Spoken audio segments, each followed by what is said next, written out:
I can't do the stream. I need to go back to OBS. Jesus Christ. I don't know if someone from Streamlabs hears me, but it's incredibly glitchy.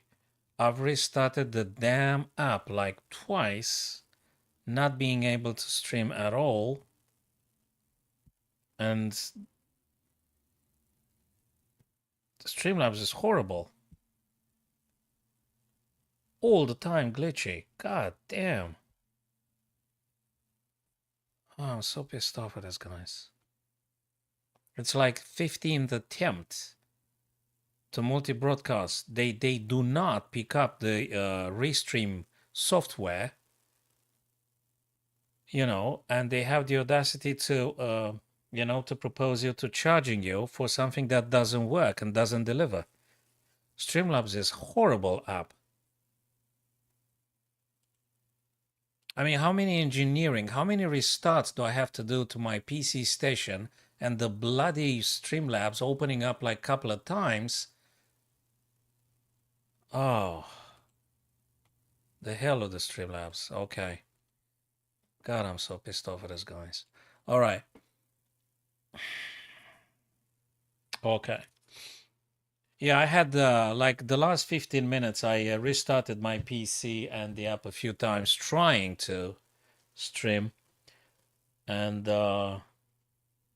in pure randomly, it started to work at some point. And yeah, okay. I'll try to focus on chess now. Forget about the damn Streamlabs nonsense. Glitchy bloody platform. Okay, Bishop G4 here. It looks to be that who's playing? Oh, who's this guy? Julio Suarez. Okay, looks like he tends to do a check here. So you mustn't allow this. They've got to do something. I mean, he got to do something. That one springs to mind as the most natural thing. Can you do something else? Well, you could block with a knight, right? I mean, you can block with a knight, but if they take, well, you take again. Okay, it looks to me like two big stuff here for black available. Either play f5 or you play knight to f5. I mean, you cannot lose the e6 white. Sorry, black pawn. You can't do that. So reading a couple of messages, Raven, you don't need to stay up all night long, man. You need to sleep. Well, if you're free tomorrow, you don't do nothing, you don't have commitments. Yeah, that's cool. If you got what tomorrow? What? So, I'm working tomorrow, man. I got a club tomorrow, so yeah, I can't stay up all night long. But anyway, but I can read your message, Emmanuel. Now, I can read the message right on the screen. I mean, I can see you right now as we interact. Now, I can definitely read your message. Could have been some YouTube or something, or I don't know. Yes, Levy Rosman playing indeed, and I think I'm going to be focusing on his game and Eric Rosen and Anna Crumling. And if you guys are rooting for someone else, let me know, and we're going to go visit their game as well.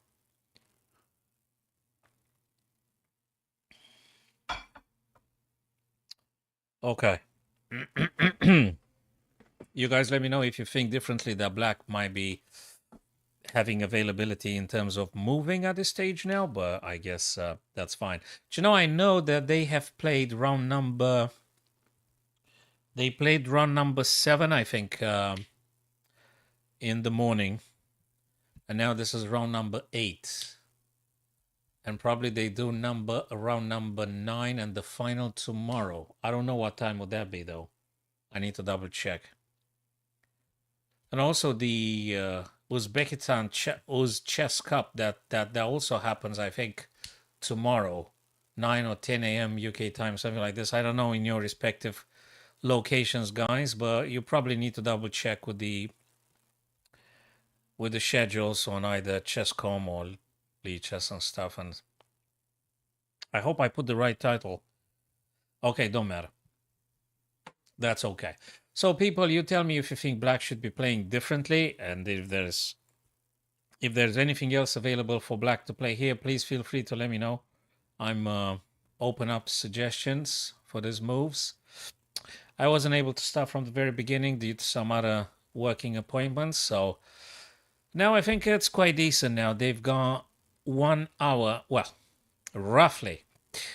Julio has gotten almost an hour, and Levy like, 50 minutes, a little bit less than 50 minutes. The guy is thinking, which you are supposed to kind of.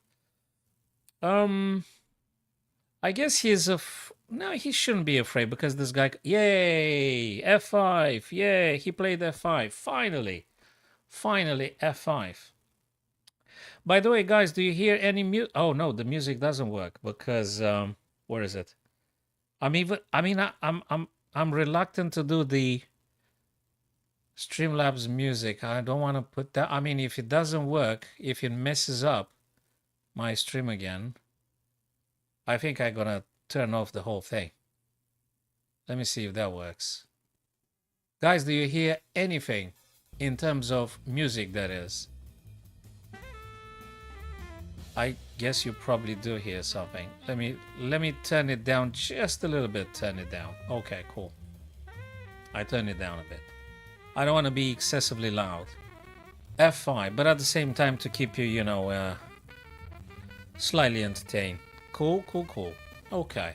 Anyway, chess is actually with the highest priority now. So F5 attacking the bishop on G4. Bishop on G4 now has to move. So where does the bishop go? If you are concerned about the black bishop, a very legitimate question could be by friends, what about bishop F3? But if you play bishop F3, black bishop might take, and then you're going to take with G, and then you're going to have double pawns on the F file. I'm not sure you may want to go down this route. Probably. If you don't want to have this kind of pawn structure, you will need to try something else. Bishop E2, bishop D3 if you're happy with this. But let me tell you something interesting. Bishop F3, bishop takes, G takes, and then try something like maybe queen C5 to trade off the queen and things. Well, that doesn't mean Levy's going to take your queen, but just saying. Queen, rook C8, attacking you twice, queen takes, rook takes. Interesting. But then the knight plays on C6 and attacks your beautiful bishop. So maybe you want to reconsider. We'll see. Big question for white would be now, where do they move the bishop? Do you go F3 or do you go E2 or do you go D3 for this or that? These are all questions. How do you choose to saving the bishop? So Julio chose E2. Not that he had too many options, so to speak.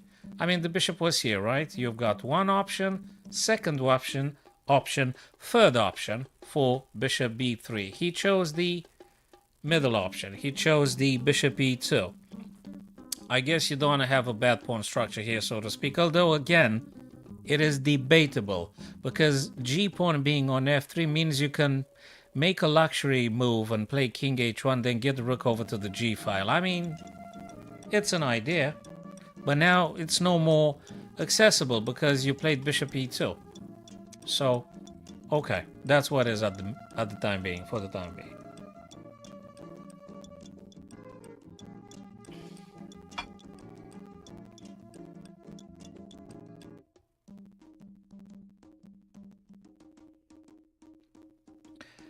Bishop E2.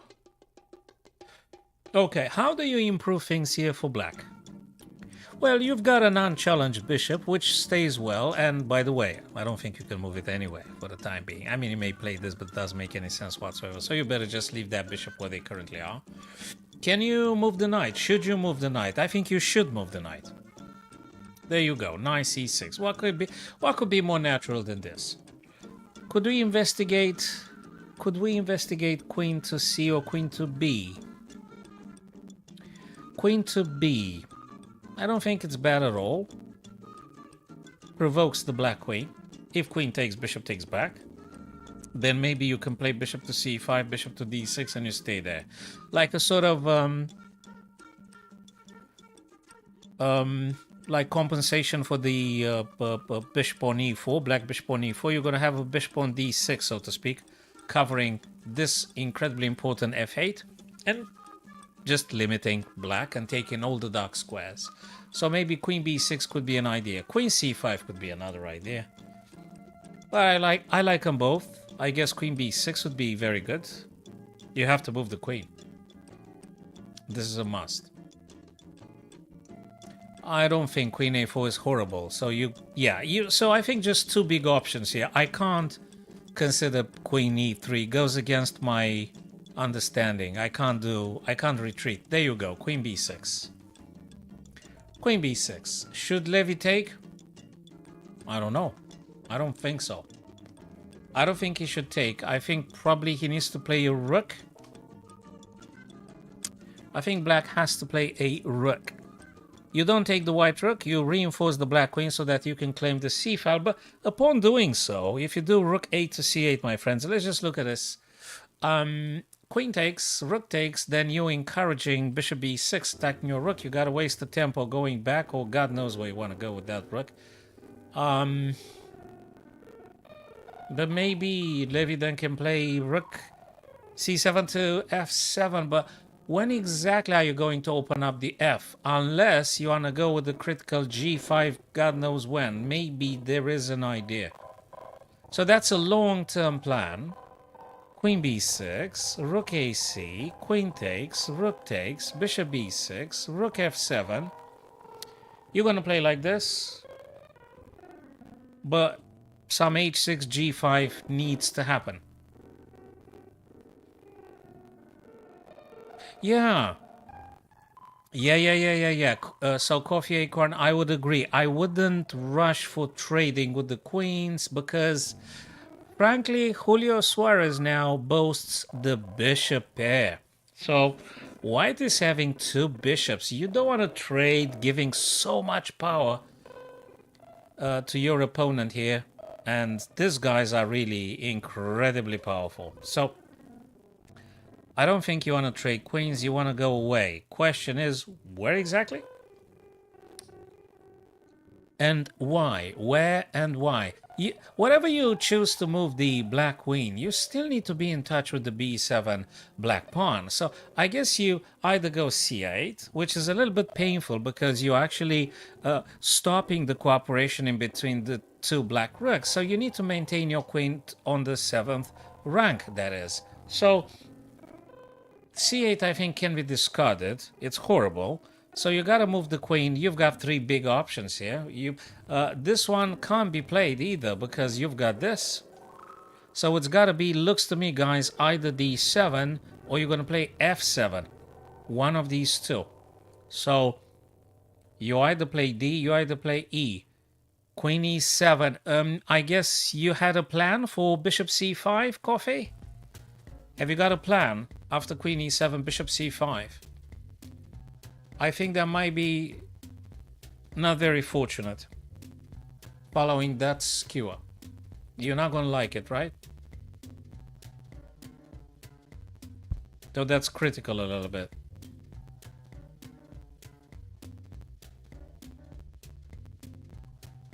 So probably you may want to play rather queen d7 or queen f7. I got your point, what you're saying about the g5. g5 will have to be played. g5 will have to be played, but you can't do queen e7. Therefore, you gotta choose, unfortunately for the time being, a light square for the black queen. You either go this or you go that, I guess. If you don't want to trade the queens. So you gotta play. I think queen d7 is not, I mean, okay, you probably can. But I like queen f7 maybe. Maybe queen f7.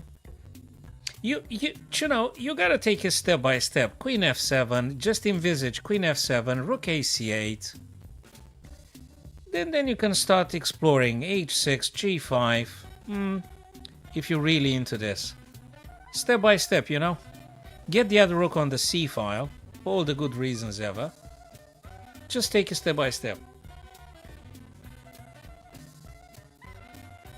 From Black's point of view, White, I think, is a bit more fortunate due to the fact they may also frustrate Queen F7. There you go. Exactly as I had indicated myself.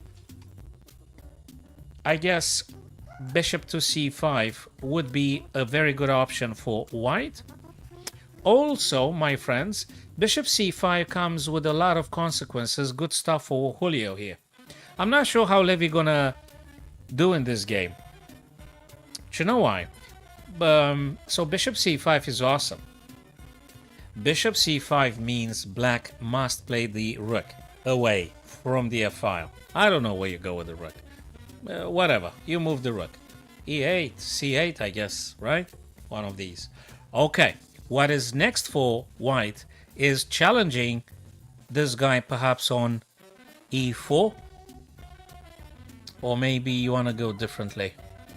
I would love, if I were White here, I would love to get the Rook over to the G3. I'm not sure how exactly am I going to do that, but it looks good in principle.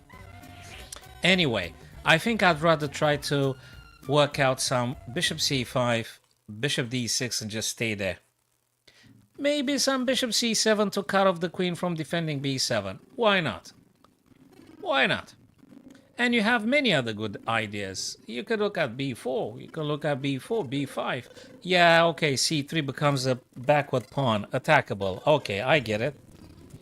But I think White has more initiative here and more attacking points than Black.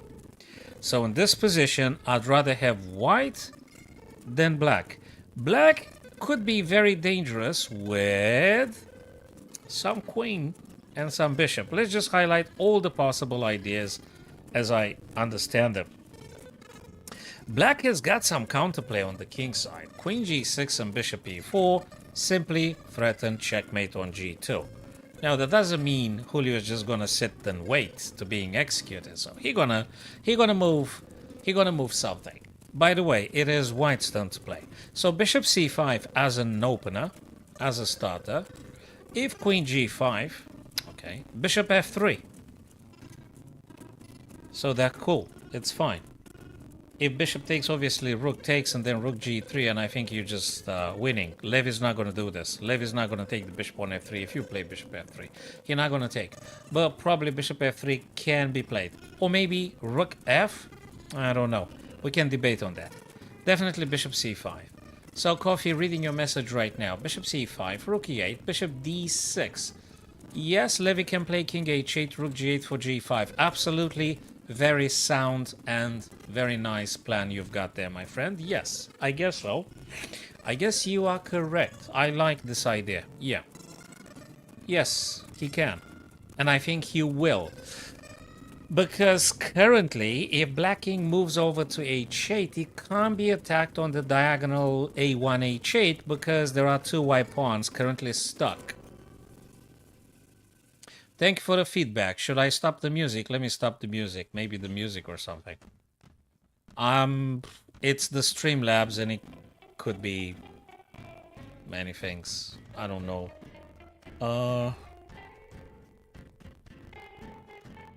Yeah, I don't know. I could stop the music if the music has a bad impact on the volume or on the sound. I don't know.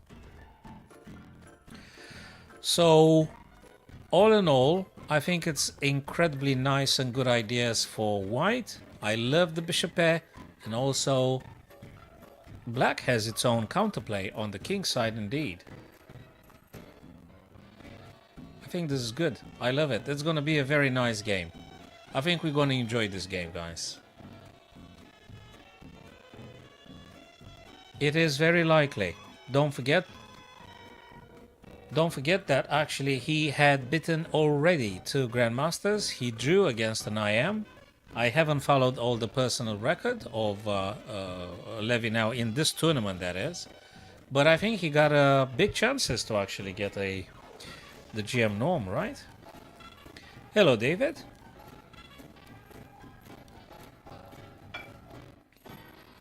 So, I am curious indeed what he's gonna play, but Julio first. I guess white should play the bishop.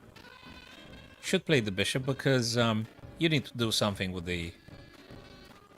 your own light square bishop. And then something like this, you're making sure you're not getting in big trouble after queen g6. You need to oppose the bishop, of course. Probably not to take, really, because if you take, black's going to take with the f pawn, and then all of a sudden they will be attacking your f4 pawn. You have to be careful about that one. Although, okay, after bishop c5, there is no more rook on f8, so black can't claim the battery. So, who knows? Bishop c5, I love it. Bishop c5 and bishop d6. I think I would just play that. And then again, it's not a very spectacular idea, but if bishop c7, practically I'm threatening to win a pawn on b7. You know, it matters. Not mentioning that the e6 is in principle attackable by the white queen, so you need to keep the black queen to defend the backward pawn here. You can't attack the white queen currently, and you won't be able to attack the white queen. He might be Coffee Acorn, although I think he will. It's very difficult to decide to play in this fashion. He might be, but no, I don't think so. No, I don't think it's very sound to do this. You will need to move the rook. And my understanding is you probably would need to play rook e8 to defend the backward pawn on e6 from the white queen on b6 in principle in the future. So bishop c5 probably would be best replied rook e8. Move the queen, move the rook to safety and defend e6. And then you take it from there. I don't know. We'll see. Maybe queen g6, maybe stuff like that. We can think about stuff. I would have to play rook c8 as well, but the other rook on a to c8 and the rook on f8 over to e8. Coffee. So let me just do two arrows here. I would move rook f8 here. So I would move rook here, one rook here, and the other rook I would move it here. That's how I see the rooks for the time being for black. The two black rooks should go one f e8 and the other one rook a to c8. That's how I would arrange them on the back rank. One is looking on a semi-open file and the other one moves to safety and for the time being and guards the e6 backward pawn so that the black queen can go some other places if necessary. And we'll see. We'll see. There is another stuff probably for Levy. I'm just figuring out as we play. I'm just playing on the go. Do you think some h pawn at some point? Well, not now. But I just figure out if you could push the h. No, you can't. You cannot. You actually cannot. You can't do this. It's just too many guys attacking. You can't. No. No. So one rook here, the other rook here, and I don't know, see some queen g6, some g5. I'm not sure in which order. g5 has to be played at some point. Maybe after king h8. Just to making sure actually the rook might be getting on g8. So you said it yourself, I think.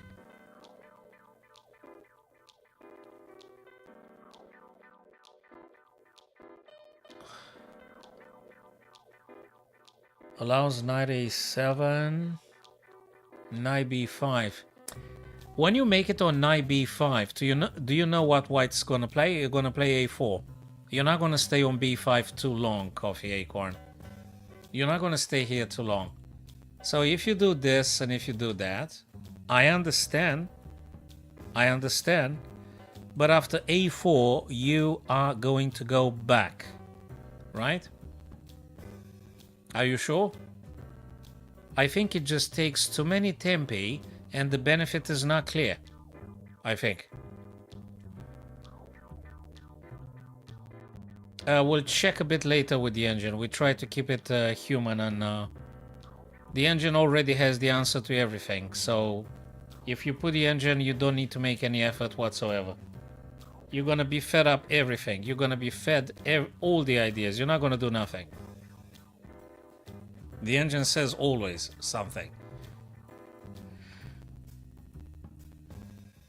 Let's see. Knight to e7, knight to g6. I think so, perhaps. Yeah, but you've got to choose the right time to do this, Lewis, because in the minute you drop knight to e7, the b7 is hanging and stuff. I'm not sure. Bishop c5 is a very good stuff to play. Anyway. Rook e8, bishop d6, knight e7, bishop c7, bishop d5. I wouldn't play knight a7 for knight b7, knight b5, that's for sure. Personally, I would not do this. I would not do knight a7, knight b5. I'm wasting tempo after a4.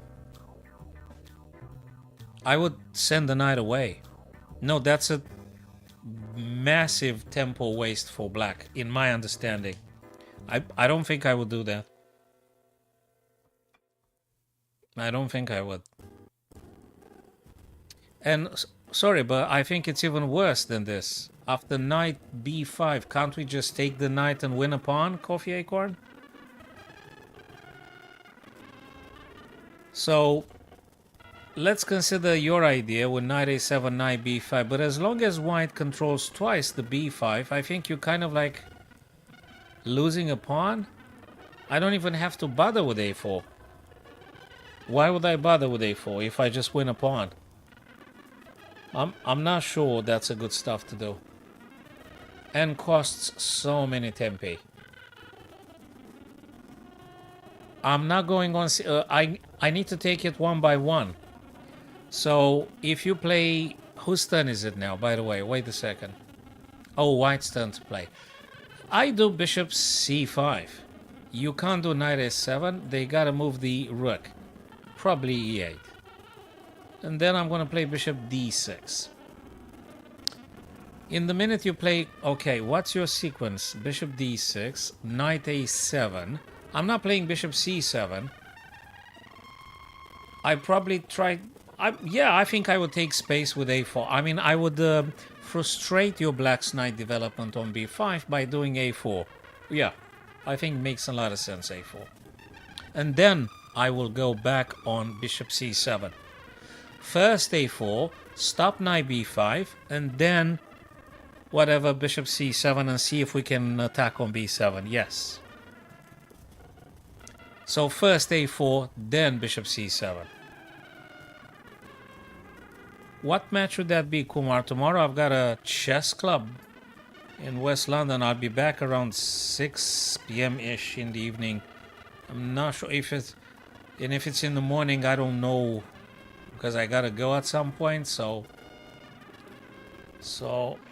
If I have availability, I think in principle, yes, but... Depends. Tomorrow's... when do they play? If they play in the evening, I think it's very likely. I will. If it's in the morning or afternoon, it may not be the best timing for myself, since I'm committed to do a chess club somewhere in person, physically, so... Yes, Lewis, that is correct. That knight g6 idea, I don't know exactly when it might occur. Yeah, knight on g6, I think it has potential, but I think g5 is more important, really. So g7 to g5 is probably the most promising. Then again, king h8 and maybe some rook g8, and then you push g5. I think Coffee just said that previously. At some point he did say that. Yeah, you can't just... yeah, you gotta do it at the right time. Timing is also important, of course. Not just the right moves, but also when you actually choose to do it.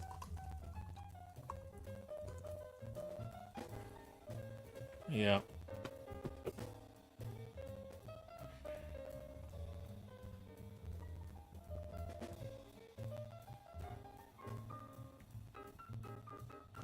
Shall we go, guys, to Eric Rosen and see what he does?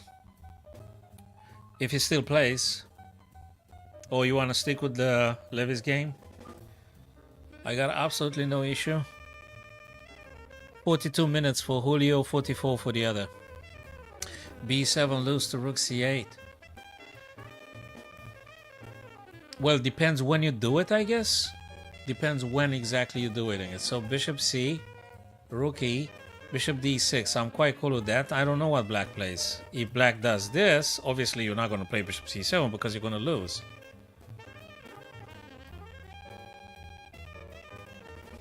So bishop C5, rook E8, bishop D6, rook C8, and obviously you can't play bishop C7 because you lose the piece. So that's off the question. We can't do this. But I would leave the bishop on D6 staying there forever. Of course. King H8, bishop C7, rook C8. Well, if rook C8, you will not be able to play bishop C7 because black attacks it twice. So you can't play bishop C7 if rook C8. You simply lose a piece, so that's off the question. That cannot be played.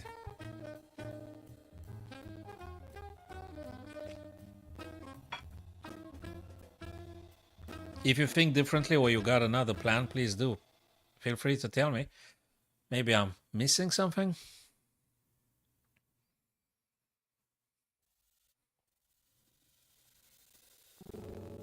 Hello, Marion.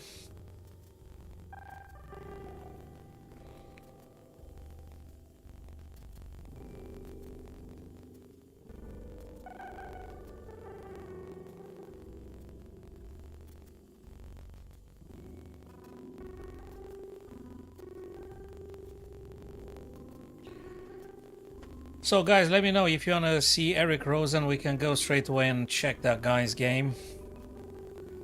No, exactly. You have to take, you just need to take it step by step. You don't need to figure out the 30th move or the 20th move right now because there is no such thing. You don't know for sure what your opponent's going to make, what's going to play. You just need to make sure you're not blunder. You don't get checkmated in a move or two. And this is the tactics in the middle game. It's more like strategy now rather than big tactics. Looks very strategical, very positional. I don't know, Kumar. I don't know yet. So it's very strategical, very positional. So this is very positional and not that much of a big tactics yet. I guess in the minute black chooses to play G5, he's going to get more tactical. But for the time being, I think stuff is more positional. Again, bishop c5 and bishop d6 would definitely be a very good stuff for white. And if there is any threat for checkmate here, you can always play rook f2, bishop f3, you take it from there. Step by step, step by step. Then you can explore all sorts of ideas, whatever that means. Maybe some rook e1, e3, rook h or g at some point. Again, if you're not blocking yourself, I mean, a bishop, I guess the bishop on f2 will be arriving on d6, so maybe, and also if you play this guy, I don't know where just yet. I don't know where. Oh, guys, blimey, I forgot. I mean, I didn't forget.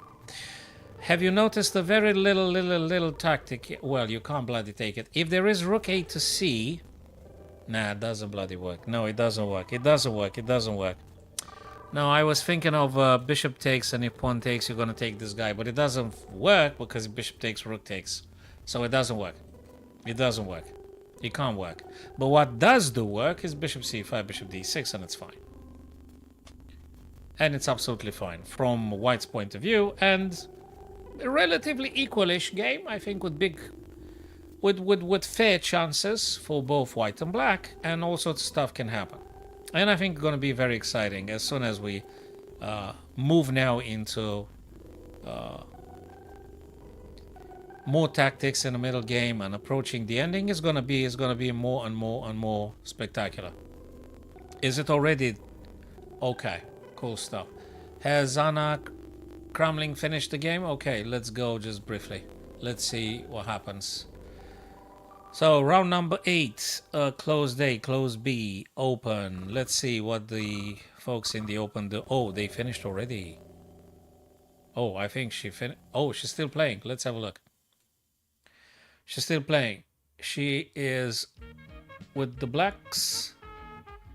Okay. This is a nice guy. Whose turn is it, by the way? Wait a minute. Anna's turn. I think she should take this guy. She should take on G2 because you're removing the king's defender. And the pawn taking the bishop, you also allow your rook to protect against the knight taking your pawn on b5. So that could be potentially done. I think it's good. If you take on g2, I think you should take on g2. I think you should definitely take on g2. And after you take on g2, that's a lot of promising ideas. You've got this guy that might be jumping, either e4, d5. We need to analyze which one's better. So bishop takes g2, king takes g2, and then you can play the black knight either e4, or you can go black knight on d5. Depends what you want to do next.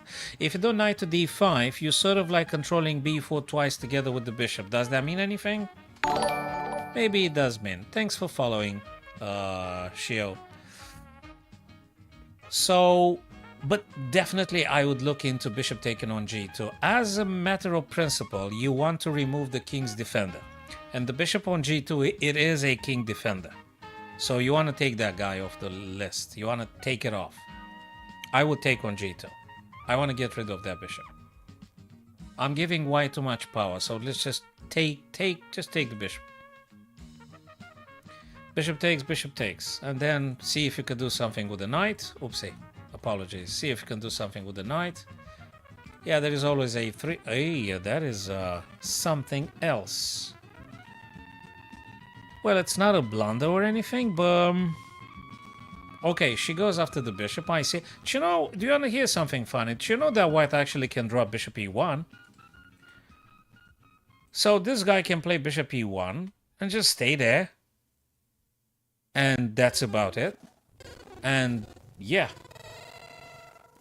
That's not a problem. And then he's going to get rook a to c.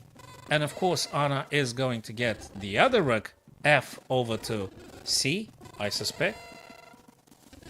And the game just simply continues. There's a lot of things happening here. This guy is a little bit hanging, right? So I'm not sure what's he cooking. Oh, wait a second. This guy is just...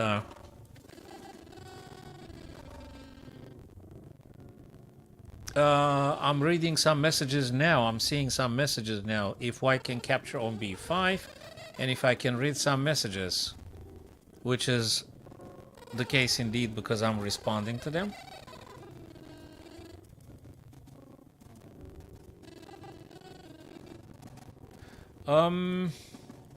I think she's very interested in getting rid of the bishop on d2 with the price of a pawn. I'm not sure it's very sound though. I think I would have taken on g2, first thing first. Okay, she wants to go after this guy. If you really want to save the bishop... So she actually relies on white's intention to play bishop e1? Obviously, if white takes the knight is a bad stuff, because you're empowering that bishop way too much. Thanks for following, my friend. Amarian, thanks for following. Cool stuff. We could potentially, we need to discuss this to understand what exactly you mean by collaboration.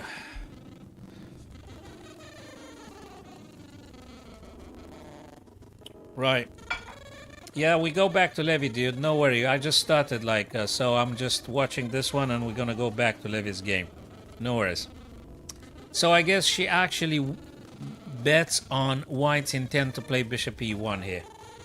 But of course, we might look into... Let's see this one. Knight takes on b5.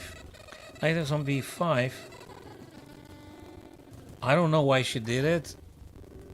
I would have taken on g2 though. Anyway. Yeah, we'll discuss about that one. Yeah, we'll discuss. I can't promise anything. We'll discuss. Yeah, the bishop pair is absolutely awesome. Yes, I always love the bishop pair more than a knight or on stuff. So yeah, you would like potentially to keep the bishop pair. That is true. I don't take on e4. I absolutely do not recommend taking on e4. You don't want to take on e4. No, no, no, no. You give your opponent too much power if you take on e4. Okay, let's see what happened in the game with Levy and the other guy, Julio. Hey, someone said G5 ages ago. And guys, if you remember, those of you that have been here, didn't we say like half an hour continuously about bishop on D6? What were we last time? Let me just go briefly. So these were the last arrows that we did on the screen here. And we did say about bishop D6 ages ago. Queen F7, we did do that. They did do. Bishop C5, he fought like half an hour and he came to the same conclusion as ourselves in 2 minutes. Okay, but probably he verified more than ourselves. Okay, rook to C though. Rook to C though. He maintained the rook on A8. Maybe Coffee's idea about playing knight A7 at some point? Well, I haven't predicted all, Kumar. I haven't. Because, for instance, I said rook E8. But probably you want to just make a little bit of a joke, but I understand. Bishop D6, which we did say. Bishop D6. Which is very limiting now. Which is very limiting. I love that bishop very much. This is a very powerful bishop. G5. Coffee said about the G5 quite a few times. And this is something. It's the opener. I'm not sure at this moment G5 now. I gotta say something. I'm not completely convinced about G5 right at this moment. I don't know. Now, definitely that opens up ideas and things. For instance, he opens up the G. Maybe also Kumar specified about some king H8 and rook G8. It is an idea. It makes sense. So, Coffee, I have to pay credit to you, my friend. You did mention king H8 for some rook G8 ideas, which I don't think is a bad thing at all, in principle. Now, the idea is white doesn't necessarily have to take your pawn, I guess. They don't have to take the pawn, but yeah, it's interesting. Black, if black wants to do something with the G file, Levy needs to move king in a corner, king to H8, and then rook to G8, looking down. And it's getting quite sharp, frankly. It's getting sharp. It is an attacking idea. It's an aggressive attacking idea. On the queen side, Levy is quite stuck. I mean, it's not too much happening on the queen side. A file, B file, C file, not really, they don't really exist. And have you noticed that? Because of the bishop on D6, F8 is again not usable by the rooks. So how exactly are you going to maneuvering your rooks? Therefore, king H8, rook G8 does present itself as a very promising idea. Thank you for following. It was our friend Keruti. Cheers, man. Okay, so that's a very good point. Normally, I think Levy was in a time deficit. So that's a very good observation indeed. Very good observation. Yes. Look, I sort of more attracted by the white's position here than the black's piece's position because it is incredibly frustrating for the two black rooks. If you guys have a plan with the two black rooks, let me know. I don't see exactly how you want to rearrange those rooks, where you want to get them. I'm not sure where the black knight can go, if it can go somewhere, and to do exactly white. The bishop on e4 is the only piece, the only black piece that actually does threaten something. I mean, that bishop. And there is a counterpart, is the bishop on d6, that actually stops any rook's attempt on the f-file. Oh, that's cool. Good stuff. White queen is quite nicely positioned. Quite nicely positioned. They could potentially translate back to e3. Is it doable? Is that thing doable? Queen e3 just to pressurize the g5 and force black to take? So, well, you kind of attack g5. Do they have to take? They might need to take. So, what do you think, guys, about queen e3? Just asking The bishop stops king h1 or g3. No, I'm not playing g3. No. Never, ever. That makes it incredibly annoying. I'm giving all the power to the bishop on e4. g3 mustn't be played. As I understand this, absolutely not. Out of the question. No g3. No. I could explore queen e3. I can look at queen e3 and I might agree on this one. Queen e3 is an attacking move. It's a defensive, offensive move, queen e3. I love it. Queen e3 attack g5. Well, you can take it straight away, but I want to make black to take so I can take with the queen. And then, or maybe queen e3 is an interesting idea. Maybe you should take first. They're gonna play here. Yeah. Queen e3. I'm not sure yet. I guess you can. I guess you sort of can. But once you play queen e3, they might feel emboldened to play at some point some knight a and then knight here. I'm not sure. Okay, it was just a thought. I'm not sure it's the most sound plan ever for white. I'm not sure about queen e3 just yet. It gives away on the a5 and things. And then the knight's gonna attack your bishop on d6. Then you're gonna take with this guy. Then you lost all the light square opposition to that bishop on e4. So queen e3 probably not right now. No. You know, what if you play rook f2? Sorry, it's completely innocuous. I mean, it's not spectacular, but okay, if you play rook f2, they're gonna push g4 actually, right? I don't like queen e3 very much.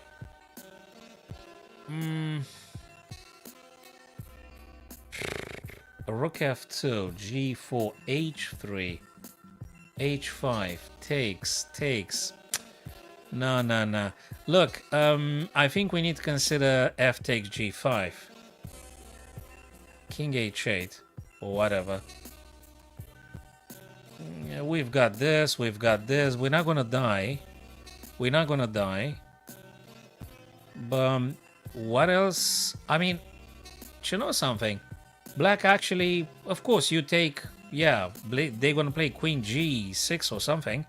But if you don't take, they're actually gonna push down the board like this, I guess, and then like this. Rook f2, gf, rook f, queen g7. Yeah, and then I'm gonna play rook f2. But after rook f2, Coffee Acorn, have you considered g4 by black? Yes, Kumar, good observation indeed. I think it was another friend of ours who said similarly. Yeah. Sacking a rook might be an option at some point, Marian. I kind of concur with your thought. Yeah, it might be the only way to actually getting rid of this super pesky bishop. That bishop is actually killing all black's activity. The bishop on d6 is the killer of black rook's activity. You can't do nothing. I mean, you need to move king on h8 and then getting rook on g. Stuff like that. Maybe you can compensate on the g file, where the white king is, by the way. Lewis, I think you're kind of right about what you just said. I think you kind of forced on taking on g5, I'm afraid. Sort of.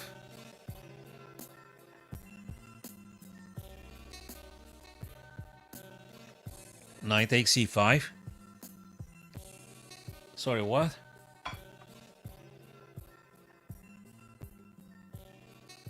I think you should take the rook on f8 if that were to happen. I mean, I think I would. Anyway, it's a good point. We can debate on that one. I like that idea anyway, to sacking the rook. But if Levy wanted to sacrifice the rook, he would have done it already, because when the bishop played on c5, they were attacking f8 anyway. So what's the point? So guys, I don't say it's not conceivable, but what I'm saying is that If Levy wanted to sack the rook on f8, he could have given that rook already, right? Queen e3 he played, Julio. I did speculate queen e3, but comes with some caveat. I did say queen blood e3. I did say, and I developed a little bit about the queen e3. I don't think it's fundamentally incredibly losing or bad or anything. It's kind of a cool move. It's good-ish. Comes with the liability though, and that is black's knight activity. To my understanding, you might look into this one at some point. Some knight a5 ideas. Knight a5, knight c4.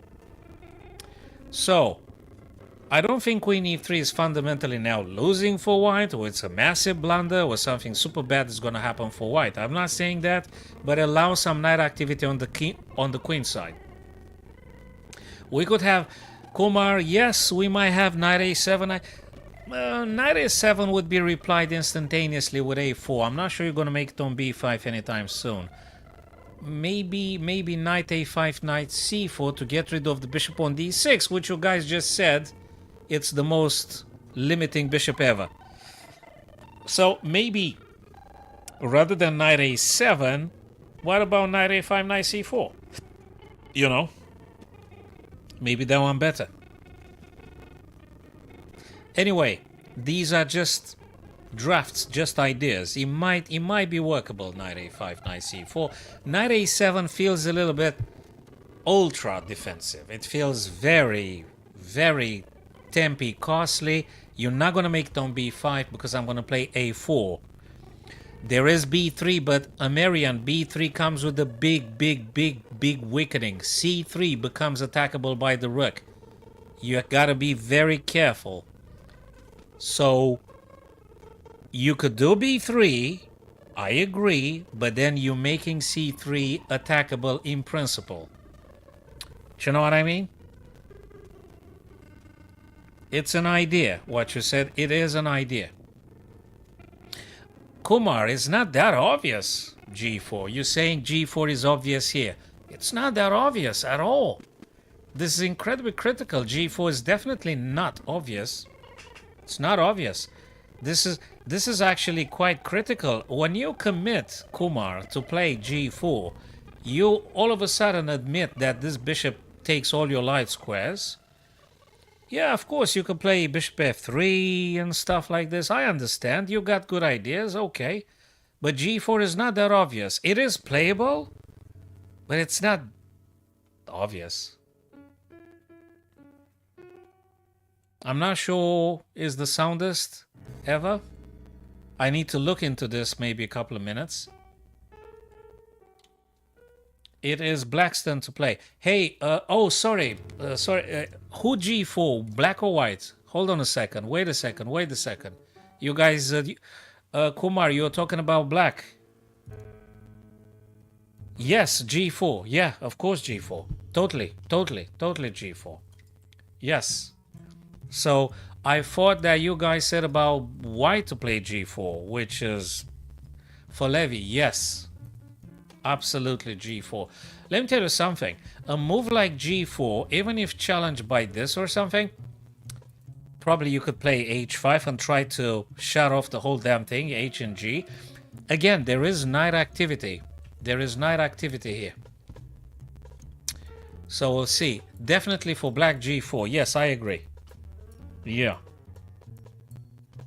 Unless you want to go crazy and you want to try all sorts of risky business. But you know, I'm not against risky business if it actually does pay off. And I'm going to tell you another thing. If g4, Julio is going to go back straight away with queen b6, preventing knight a5 and shenanigans by the black knight. So that's what I think happens in Julio's head now. He said, look, if Levy's going to push g4, I'm going to go queen b6 straight away, preventing knight a5 and knight c4 and headaches like this. I think that's what Julio intends to do. Queen b6 is... Okay, queen g7 by Levy. Dudes, this is the weirdest stuff. Ah, bloody hell. This guy is really resourceful. Do you know what happens if this? Actually, he attacks twice the E5. I've seen it now. Levy is a very resourceful guy, and actually this is an interesting take. Very psychological and very cool. He might be quite sound. He's really seeing into something. If F4 captures G5, if, because game of chess is a bunch of ifs from the beginning till the very end. Oh, this is absolutely super bloody dynamic. He is for the kill. Look, you know what I like about the games he played in this Barcelona? Oh, Spain. What's the name, man? Madrid. Oh, Jesus Christ! I don't know why I said Barcelona. Okay, beautiful, beautiful Spain. So, if F4 is to take on G5, this guy is attackable twice by the knight and by the queen. So, that is actually quite cool. Ah. Well, you threatened checkmate. If this guy were to take here, you do have a checkmate with the bishop and the queen. We kind of like discussed this ideas a bit previously. Joao, we did discuss about this idea. So you got to keep an eye on this thing too. Yes, you have to keep an eye on this one too. Therefore, should you do Rook F2 or should you do Bishop F or Bishop D or probably Bishop F? Because if this guy takes, you're going to take with a queen. And I think it's kind of cool. Dude, you need to ask the software, Andre. It's just an impassionate, impersonal Swiss manager pairing. You don't need to freak out about this one. It's just software stuff. It don't matter, I guess. Queen to G3, preventing any, of course, checkmate and attack on G2. Interesting, and also defends like a couple of more times the E5. He reinforces the E. Now, obviously, if pawn takes, queen's gonna take, rook's gonna take, rook's gonna take. It's good. I think it's good. And again, white is maybe with a bit of an edge. So now if black captures on F4, queen's gonna take on G7. You know? I think actually it's a conspiracy, Andre. They all want Levy to lose. That's why they put him with the blacks.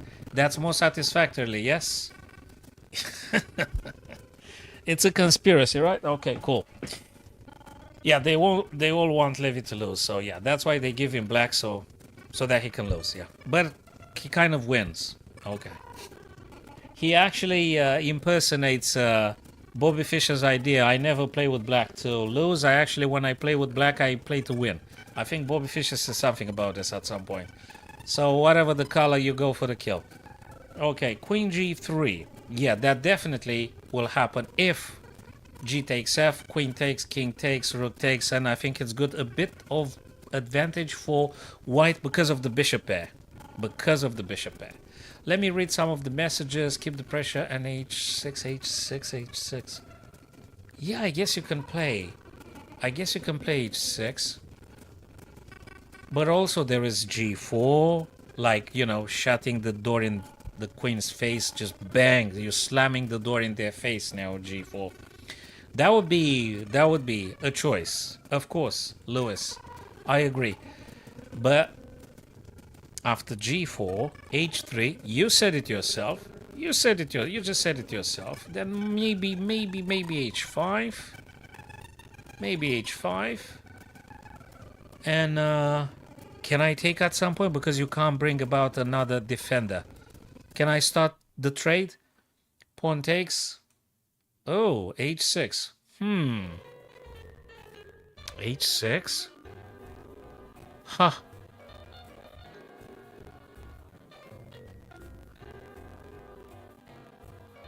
G4. Well, Levy went for H6. I don't know what to say. I'm not sure what to say about this. I need to analyze a bit more now, which is actually what we want to do anyway. Reading Jeffrey's last message. Thanks for joining, Jeffrey. Look, locking your bishop on one side.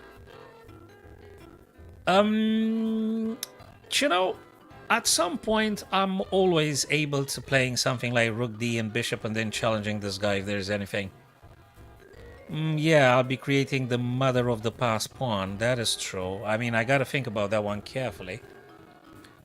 Weakens the dark squares. That is correct. Yes, spot on. Yes, Coffee Acorn. I think the observation is very good. A move like g4 played by black will weaken the dark squares. Yes, and the game, by the way, it hadn't finished. There is a lot of happening to take place, so we may speculate that actually, yes, it weakens the dark square. So maybe that's the reason Levy just pushed h7 to h6. But we can try and speculate stuff now. If they do h4, that's a bad one, because then they're going to push g4 and that's it.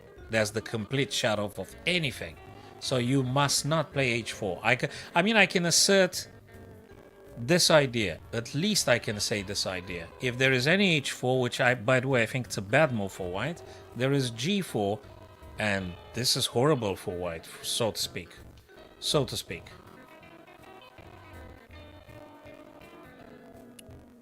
Okay, what should Julio do here? He is 23 minutes. You guys said it already. I think it's the first game in which Levy actually has more time than his opponent. Okay. Okay. What can Julio play here? Let's think.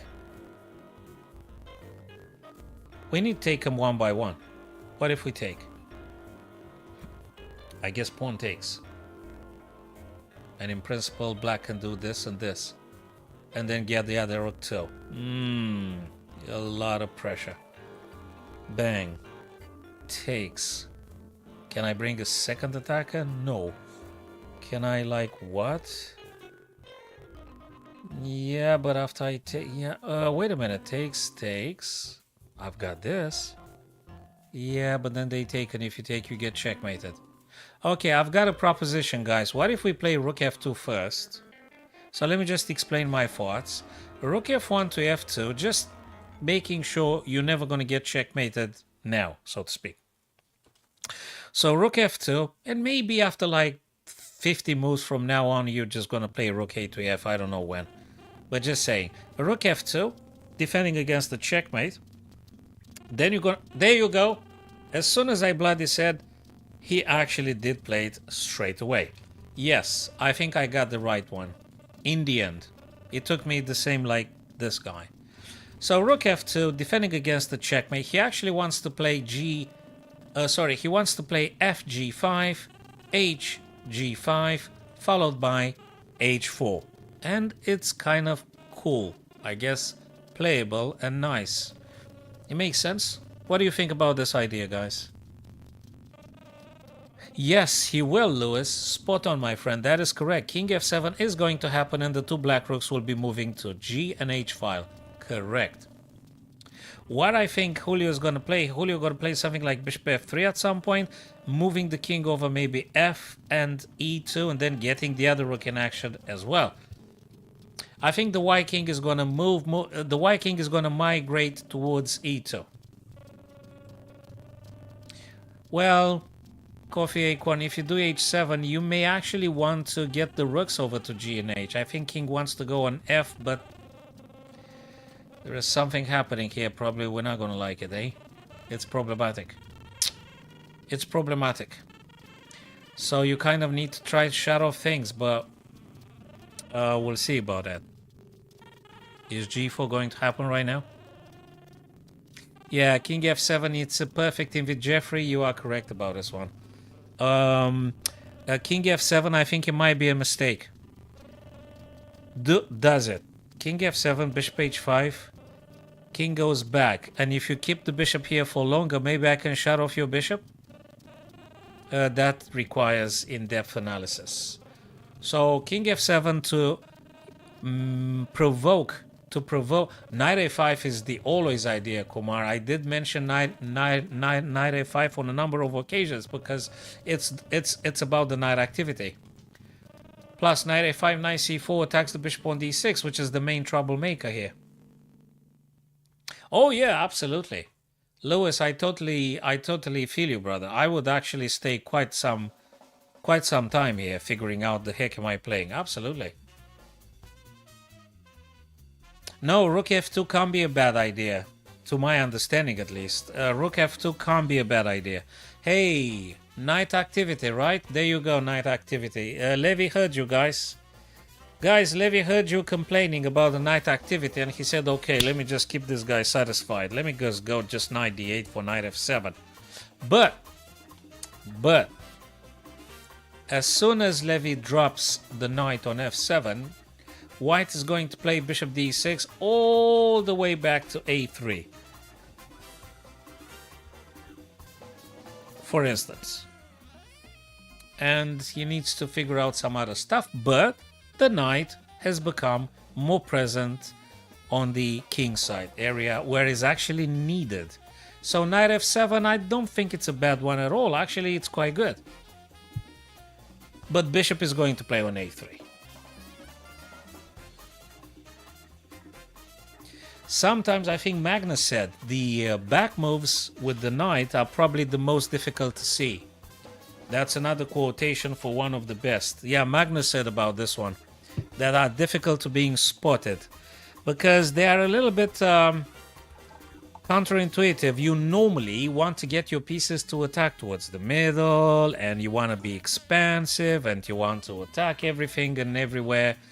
And normally the back moves, they want to readjust and to improve a current position. So they are a little bit difficult to be engaged because you normally think knight c6 should stay there forever at least, or you got to look at knight f5, knight c4. But Levy actually finds something interesting. Knight f7 sends that bishop back a little bit and also reasserts the pressure for this square. Also, this is another important detail here, guys. Actually, you know something, my friends? Let me... Okay, it's Julio's turn. If knight f7, and if you drop bishop a3, there is something happening about knight and the queen attacking here, especially after this guy takes. I guess you're gonna take. This guy's gonna take, but the knight can grab your pawn. This is another subtlety. Have you guys noticed?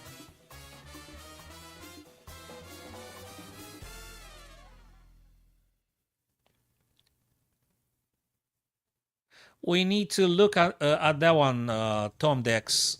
I'm not aware of that game, but I'm happy to having a quick look at that one. I'm no idea. I haven't watched at all. Having there is another subtlety. Bloody hell! Do you know after knight f7 something? What if bishop e7, man? For this, actually. Sorry, can I just speculate a little bit? Knight f7, bishop e. Yeah, but then I'll take your bloody pawn. Oh my god. Actually, it doesn't work, bishop e7, you're losing. If knight f7, you can't play e because this. You don't have a supporter. I took your e5. Rapid is 1752, played last year, one single tourney in a whole damn year. One single tournament, Rapid, last year. So there. You can find the info on my bio, I think, on Chess.com or Lee Chess. Or... Yeah, bishop a3 is something because we normally don't want to give up on the bishop. Not when the bishop is so strong. You don't want to give up on that guy. Of course not. You want to sack on e5, really? Because you want to push the pawn afterwards?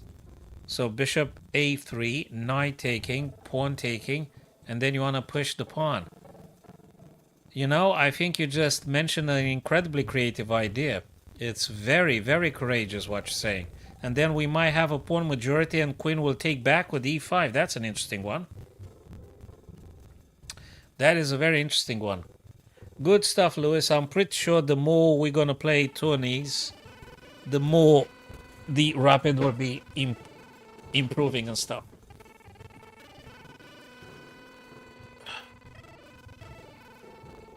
That's a very good point, Kuma. I think I like your idea. It's an interesting one. I'm not sure what the engine would say. I don't want to put the engine now. So, yeah, knight f7, bishop a3, knight takes, pawn takes, f4, queen's got to move. Oh boy, that's getting quite interesting now. Queen's got to move, and then queen takes, and getting ready for more pawns advancement and stuff. I mean, it is interesting. Knight e5, f4, queen h3. Yeah, it's definitely something happening. All in all, my friends, we can conclude that knight f7 is a good move, regardless. So, knight f7 is a very good move. What is interesting is that Julio now is on 16 minutes.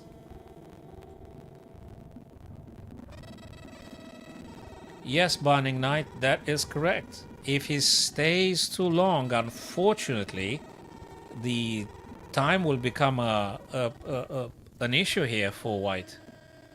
Yes? That's a very good question, Yash.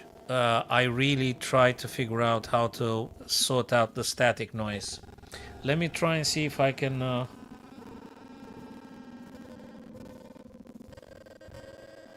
do something at my end. I still need to inquire a bit more with Streamlabs. It's a major problem. I really want to fix the static noise. I don't know how just yet. Unfortunately, I really do not have an answer for that one. I need to explore a bit more. If you guys have any piece of technical information about fixing the static noise, please do tell me and I'll follow soon. Yes, so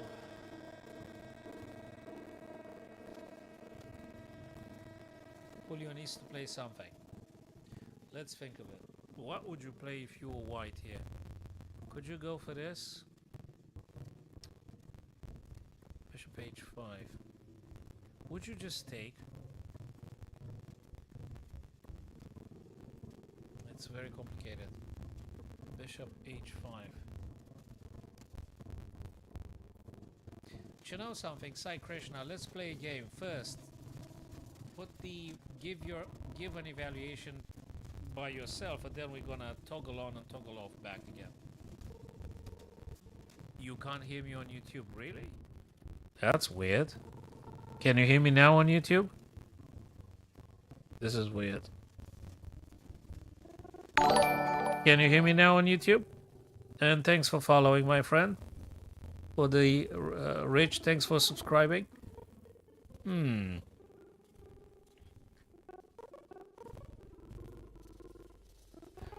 Right. Okay, now everything is at max on my podcast factory device here. Everything is at max here.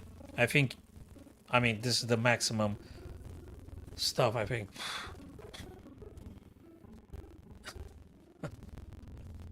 Oh my god. That's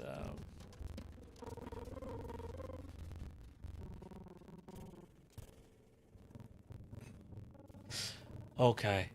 Bishop f3 being played. So Julio decided for bishop f3.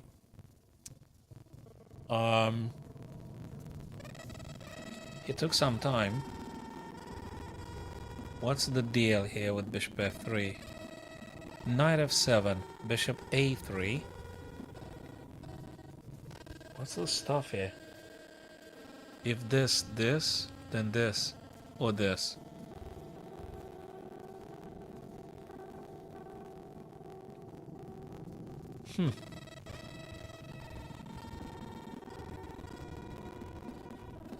Well, if Stockfish says that, in principle and objectively, it is equal. It's very important psychologically who's feeling a bit more confident, because this one is going to be won based on the other guy's panicking and blunder. It's going to be adjudicated by a blunder, so to speak. Now that's a creative idea. Rook c4, probably followed by rook a8 to c8. Knight f7 has to be played, Kumar. We did say that one, absolutely.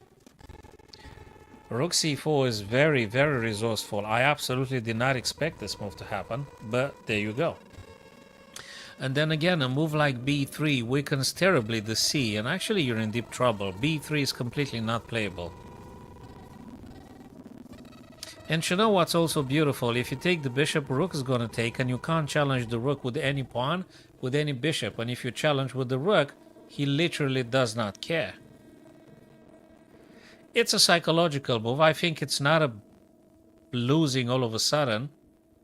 I guess the Stockfish doesn't like it because if Julio keeps his nerves, he might just play bishop e2. And then you're going to have to waste the tempo moving the rook exactly back. And in the meantime, white wins the tempo with rook AF.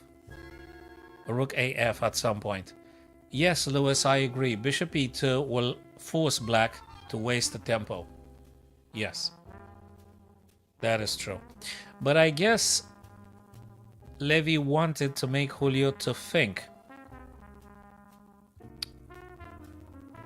Well, no, because d3 just loses pieces, Kumar. So if bishop e2 and bishop d3, we just take, and actually the guy just loses the piece, I guess.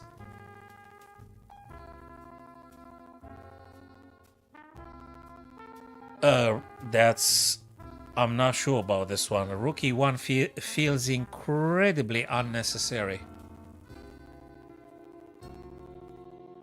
Bishop e2 is an attacking move. You're actually attacking a rook, a more valuable piece. I think I would play bishop e2.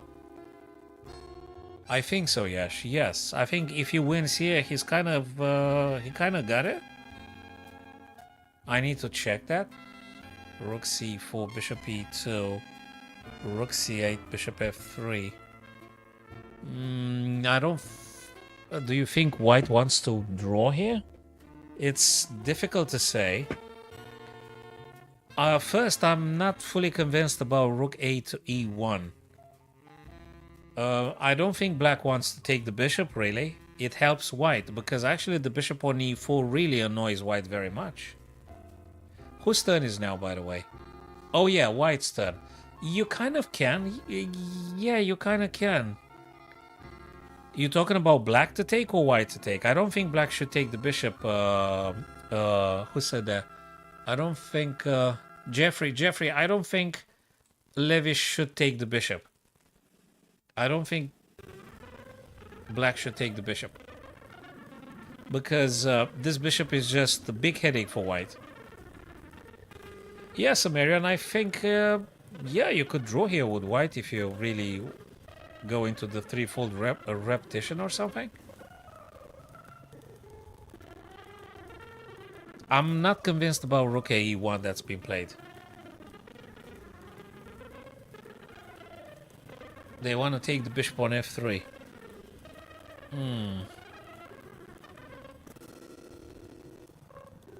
Well, rook can take for 1. I think it's good for... I don't think it's bad for white. If bishop takes, rook takes f3, it's good. I don't think it's bad at all. It's played... Well, you could take with the queen if you want. Bishop takes, you could take with the queen, you could take with the rook. You can even take with the pawn. No, you can't take with a pawn because f4 is hanging, being attacked like twice. So no. If bishop takes, you better take with the rook because you gotta keep an eye on the f4 as well. Bishop f3, rook f3. Knight f7. Black is winning? It's interesting. I'm not sure. Bishop a3 and then you're winning a... What? You take here. Queen takes queen, king takes. b3, rook's gotta move.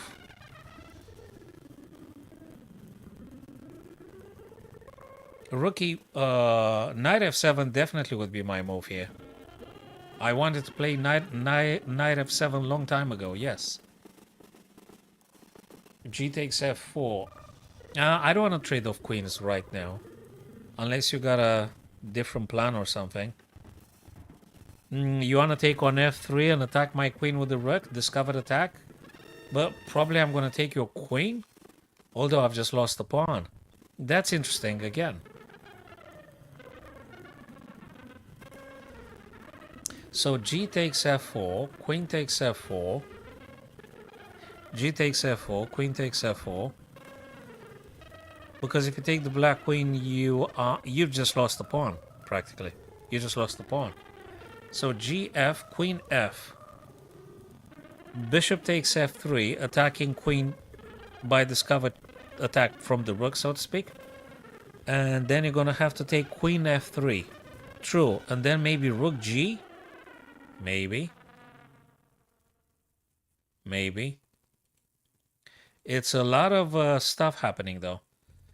I love knight f7 makes a lot of sense, Amerian. He just played it. And yeah, I think knight f7 was a move that many of us would definitely considered, and we would have played it too. Knight f7 was that kind of move. Of course. Yeah.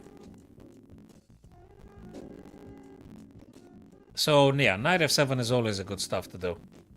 And now there is a little bit of pressure here. If bishop moves away, let's say bishop a3, just saying, we might see some trades on f4 straight away. And that will further weaken the e5 pawn. And if the e5 pawn is being taken, the situation gets really, really interesting, because knight here takes the bishop actually with on f3 with check. So there's many things happening right now. Knight f7 is a very good stuff to do. Absolutely. And you know what else works for Levy at the minute? Time. He's got, let's say, almost half an hour. And the other guy is with 12 minutes on the clock. So, there you go. Because you're very detached. You, let's say like Nakamura, you literally don't care who wins or who loses, so to speak. I mean, you might be rooting for someone because you like the particular grandmaster or chess player or something. You're not emotionally involved, and actually you lose at chess because of the emotions. That's why you blunder. You're getting panicked, and you don't see stuff because you just feel too much. You've got to feel less, and then you're going to win more. I think this is very, very, very factual. The more you feel at chess, the more you're going to lose. You got to feel less and less, and then you're going to win more. Because, I mean, now you're just enjoying the game, not really, really, really being terribly affected. Unless you bet some money or something, which is a bad idea anyway, but anyway. The more you're emotionally involved, the more likely you're going to play some bad stuff. If you haven't slept, if you're overly stressed, if you're panicking, if your mind is God knows where, thinking about heck knows what stuff, if you're super upset about something that you played and it was very bad yesterday, or you lost the game, or you had a winning position and then you lost, all this stuff takes a toll. So if you're too emotional, probably you're going to play worse and worse. You're going to be tilting, they say. Yeah. It's in the bio. Amogak. It's 1752 the rapid. And okay. I'm pretty sure you kind of knew about this kind of stuff. But anyway. We'll take it as this. D takes C4. Opening up now some other ideas. But hold on a second. Whose turn is it? Oh, Julio's turn. Julio's turn. Ay. This guy is being attacked by the knight. Do you give the bishop? Do you reinforce the bishop? What do you play? Now that's a question. What do you play with white? There's many stuff happening here. You could defend... Nah, but actually it's not good at all. There's this happening. It's rook d8 straight away. You could do this, but then they do this. It's many things. And yes, you actually, guys, you quite said it. There is a passer here on e-file. There's many things happening. b3, yeah. I like it, b3. Amerian, I like the b3. Absolutely. Spot on, my friends. Yes, b3.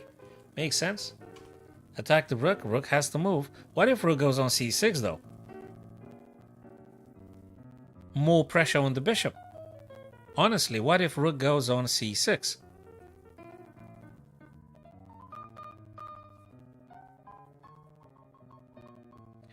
Rook c6. Double attack on the bishop. Looks like black managed to build up a little bit of positional advantage now. He created the pass pawn on the e-file. It is horrendous, Barney Knight. It is horrendous. I just said there is a couple of things happening. Let me show you. I mean, rook c6 and then rook c8. This guy is hanging. Bishop's being attacked like twice at least. I'm not sure about this move. He actually wants to provoke black to either shut off or to take h4. I mean, that's at least that's what he intends. He want to see if black's gonna take on h, takes on f, or he's gonna push the pawn to g4. Difficult. Yeah, no, I'm not super convinced about the b3 move for white. I'm not convinced about it. It could be shutting off, or it could be taken. Which one is it? Given the super knight activity, given the fact that the rooks can be playing, I guess you could shut it off for now. Because if you take, queen's gonna take, king's gonna take. It's still good. Yeah, but then the other rook takes, I'm not sure. Maybe shutting off. Shutting off the whole damn thing. Get the rook to attack this guy twice, or just take him straight away if they don't move the bishop away. Rook d2 will be met with rook a d8. And then it's gonna be rook c6 for sure. You are mounting more pressure on the so-called pin piece, whatever, you know. So yeah, you could do rook d2, but you gotta be careful about the piling up of pressure on the d file. Rook d8, rook c6. You already have 3 attackers on d6. You gotta play rook d8, rook f d2, rook e d1. You gotta be careful about this.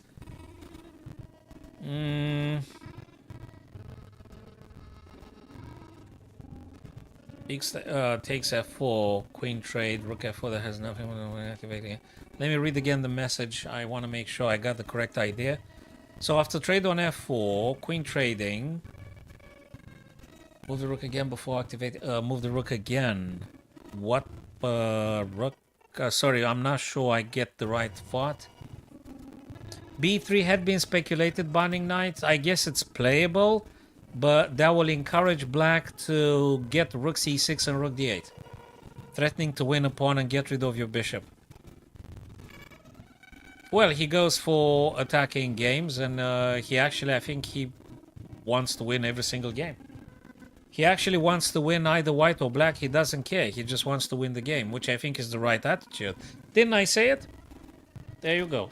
He didn't even react to opening up the G or shutting off the G. He piles more pressure on the bishop, which is now being attacked twice. And by the way, guys, rook on a white didn't, on a8 didn't do nothing. So he plays rook a to d8, activating a rook and pressurizing terribly the d6 bishop. I don't think that's a bad choice at all. I don't think that's a bad choice. And by the way, taking here, black takes, and you take, and then maybe just knight. This is just great for black. This is just great. He did the right stuff. I like it. That's a very good observation, Yash, because it looks to me, the games that I've covered in the Madrid Chess Festival, Levy did not go for a draw. Actually, it looks to me that he goes for the kill. He goes for the attack. He goes for the win. It doesn't look he goes for the draw. I didn't see any Levy playing drawish. I didn't see him. Actually, he wants to win. And I think he got his very big chances here. Rook d8, it's just great stuff. I did say about rook a d8 because it makes a lot of sense. And I also said about this one, if there's any b3 happening, we might just see rook c6. Why not? You don't need to do nothing about this pawn, either pushing or taking. You've got 3 defenders, they attack 3. Let them take if they want to.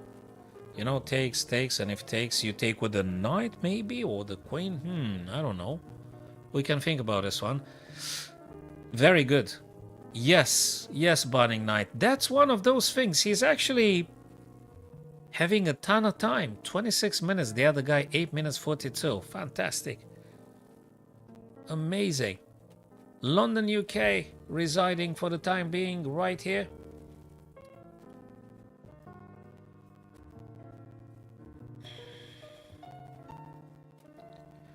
There's a lot to say. First thing first, you need to do the exercise to try to think as these guys without putting the engine on.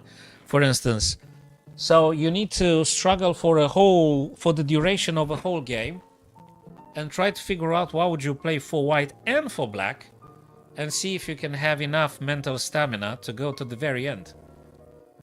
That would be like 5 to 7, I think. Yes, 5 to 7. Almost 7 p.m. Okay, let's say, okay, 7 p.m. if it's easy for you to make comparisons with either with other time zones and stuff. Yeah. So white has to actually decide. Guys, can you play... Oh boy, can you play bishop e7? Oh man, there is actually this. Oh boy. You can't... I mean, look, there is more to this. Guys, there is more to this than just attacking a bishop and threatening to win a pawn. Actually, rook to d8 threatens rook d3. Rook d8 means that if you play bishop a3 or bishop e7, just saying... No, there is rook d3 first. Rook d3 first. Sorry, this is very strong move. I mean, if you move that bishop right now, I don't know where you want to move the bishop. It could be a3, we can debate. He actually took on g5 first. He tries to open up the g, maybe getting rid of the queens. Rook d3, rook e3. It could be. It could be. H takes g5. Okay, he opens up the g.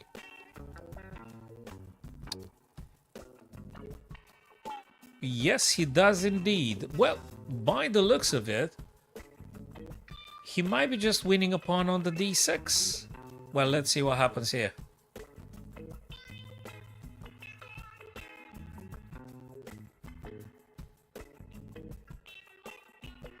H takes g. What do you play with black here now? Do you know something funny about this current position here? You can't even say I'm going to take one more time because queen takes your queen for free. Exactly, Amerian. Exactly. Hello, Anirudh. Long time no see, my friend. How's it going? Yes, the g5 white pawn is actually pinned. You can't take because you're dropping the queen. I think it's more difficult to cope with this being white here now. Oh. What? We want to push g6? Something's gonna happen here. You could push g6, of course you can. Of course you can. Knight takes, pawn takes, rook takes. I guess you can attack this guy twice at any minute at some point. That's a lot of happenings here. H takes g5. What is black gonna play? Guys, you can now speculate and throw your anticipations. If you would take the bishop, if you would play something else, and if you play something else, what exactly? Yeah, feels like there is a feeling like crumbling and stuff. There is something happening here, indeed. Now the question is if we are going to be witnessing removal of the bishop. Knight takes. Pawn has to take. I mean, it's a must. And then rook takes. You think so?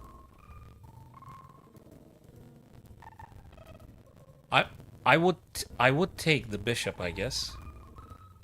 Or would you rather take first here? You take here, right? Pawn has to take. Do you know something? There are two candidate moves that I'm considering here, my friends. One is knight d6, of course, and another one is hg. There's two things actually. hg5 or knight takes d6. There is just two things. You need to think about them, and I guess Levy can dedicate some time to choosing here wisely. He's on 23 minutes and the other guy is on 7 minutes. I think you should give it... If I was with the black pieces here, I think I would definitely think for a good 5-10 minutes or so. I mean, it's a shame to messing it up now.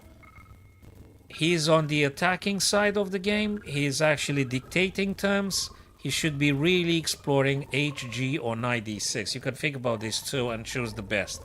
Unless you come up with a super tactic that no one thought about playing. Yes, Kumar, that is exactly right. That's the very, very advantage of enjoying so much more time on your clock. Absolutely, I agree. Now the time comes into function. HG, FG, knight G, yes. Yes, it's an idea. It is an idea, of course. You can play like this if you want to. You want to hear something nice? After knight to G5, there is also knight F3. And it's something. If you take with a pawn, I might be just very well taking your queen for free. I mean, you know, it's definitely something. HG, sorry, black, yeah, okay. HG, and if pawn takes, you could take knight, and then you might have knight F3. I think this is really, really attractive. That's a really good idea. It's interesting. Because the pawn protects the knight, and who's gonna take the knight? G? Well, you just lost your queen, right? I mean, look, I would take the bishop any day because I hate having a bishop there, but also HG is definitely worth exploring. I like them both. I really do. I absolutely really do. Yeah, of course you can. Of course you can. Totally. Absolutely. Okay, we gotta open up a door. Guys, we'll be back in a sec.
Okay.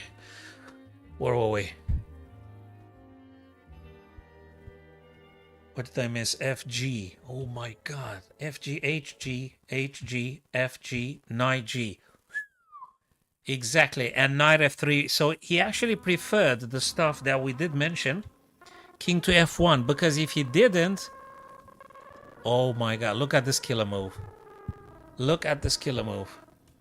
King F1. Now that's a question. What does black do next? Hey, can you do this in order to play this? And when you push the E3, you... Oh my god, you've got knight to E4 afterwards. But hold on a sec. Whose turn is now? It's Levy's turn. Wait a sec, guys, hold your horses. It's Levy's turn. It's White's turn. I'm seriously looking at E3. Queen takes, okay. Queen takes, knight. And I'm attacking the rook on F2. I'm attacking the bishop. And potentially I might be able to move, I don't know when, a rook over to the, I mean, on the 4th rank. Left, right, and things.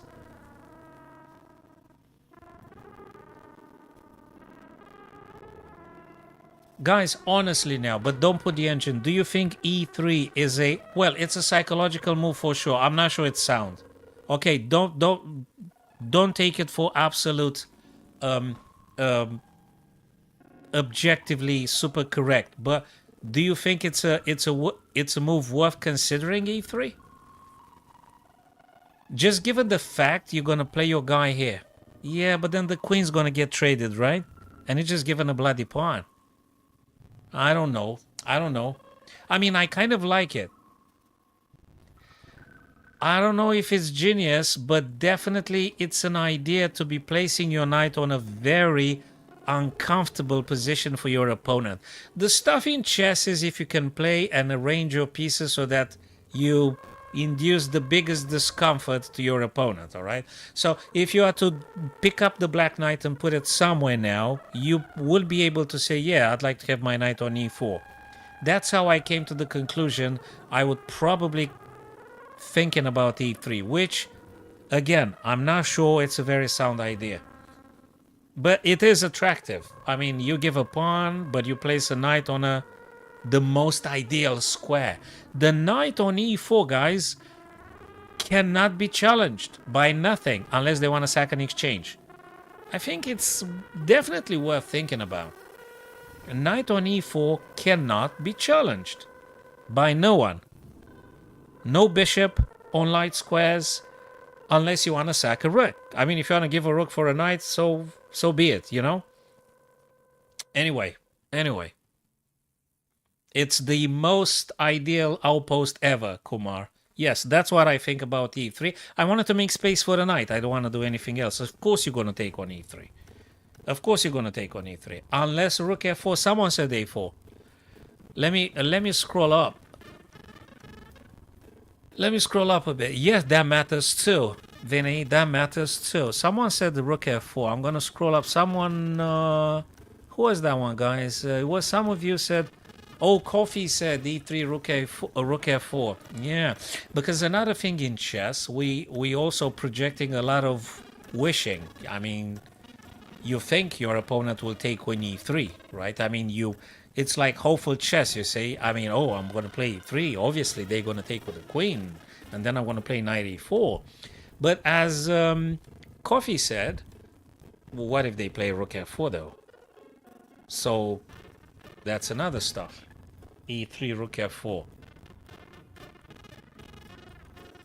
Yeah, that's another thing. So we need to think about that one too. And the problem for white is that he's on 7 minutes. But Levy, if Levy wants to put the pressure, he needs to move a bit faster. Okay, guys, let's leave e3 in suspension for the time being. We're going to come back to e3 if we can't find anything better. What is black supposed to play here? I mean, like a serious move. You want to hear something? I'm sorry being a disappointment again. What if you play king f8? Sorry, king f7, apologies. King f7, the idea being maybe you want to get rook over to h8? Just a little bit of harassment over to the h file, or is just too slow? You think it's too slow, guys?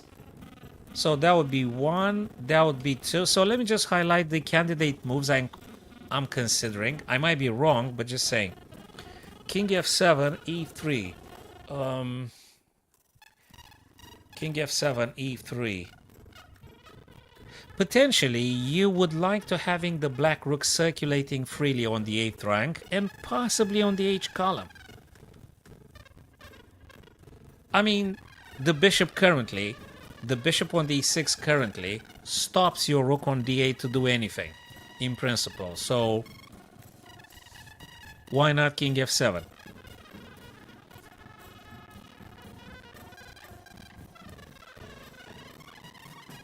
King f7, you could also do, you know something, you could also do maybe rook g8. After king f7, some rook g8, and then moving king, I don't know where, here? Just to play something devastating like knight f3. Okay, I've got another plan, guys. I've got another plan. Oops. King f7, king h6 for this. I mean, it might take like a billion years, but it's great potential. It's great potential. If black doesn't come up with something really strong, attacking and challenging for white, if it fizzles out, Lewis, if it fizzles out, if black's attack gets like exhausted or something in its potential attacking, yeah, it's very highly uncertain. After all, in open positions, the bishop thrives more than the knight. So the bishop on d6 in principle is a bit happier than the knight on g5. Now, okay, let me propose something else. 3-5. 3-5. Knight f6. Let's go back to the old knight f6 idea. The old knight f6. Sorry, knight f7. Knight f7. Queen takes. King takes. I think that's a good plan. DL Belmard? Yes. You know something? Let's play nice and cool. Knight f7, queens come off the board, then you're going to be attacking 3 times this guy and get yourself a pawn. I'm absolutely happy enough with this. That's okay. I think it's okay. Knight f7, queen takes g7, king takes g7. Mind you, double attack on the bishop. What do you play? Mind you, you're going to lose a pawn on d6, therefore black's winning. You don't even need to drop the rook on c6, guys. Knight f7 instantaneously attacks the bishop twice. You don't need to engineer anything. Knight f7, that's it. I think it just takes a bit too long. Any other plan, it might be unnecessary complications. You mustn't complicate. Someone said to complicate for black. No, you mustn't complicate. No.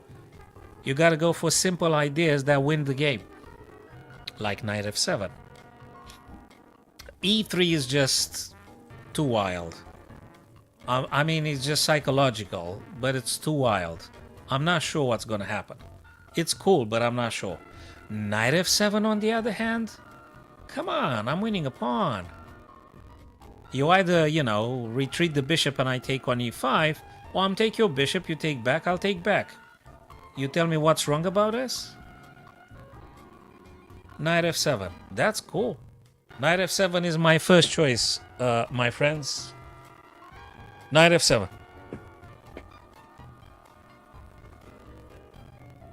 If I do knight f7, I think black is a bit better because I'm winning a pawn, Jeffrey. Sorry, Anton. I don't know. Look, I'm going to play a game. I'm going to estimate the position myself without the engine. Then I'm going to toggle on the engine. But I want to consider knight f7, by the way. So I would say a slightly minus, but knight f7 is important. 12 minutes for Levy. Guys, shall we give it a minus 0.30, minus 0.40?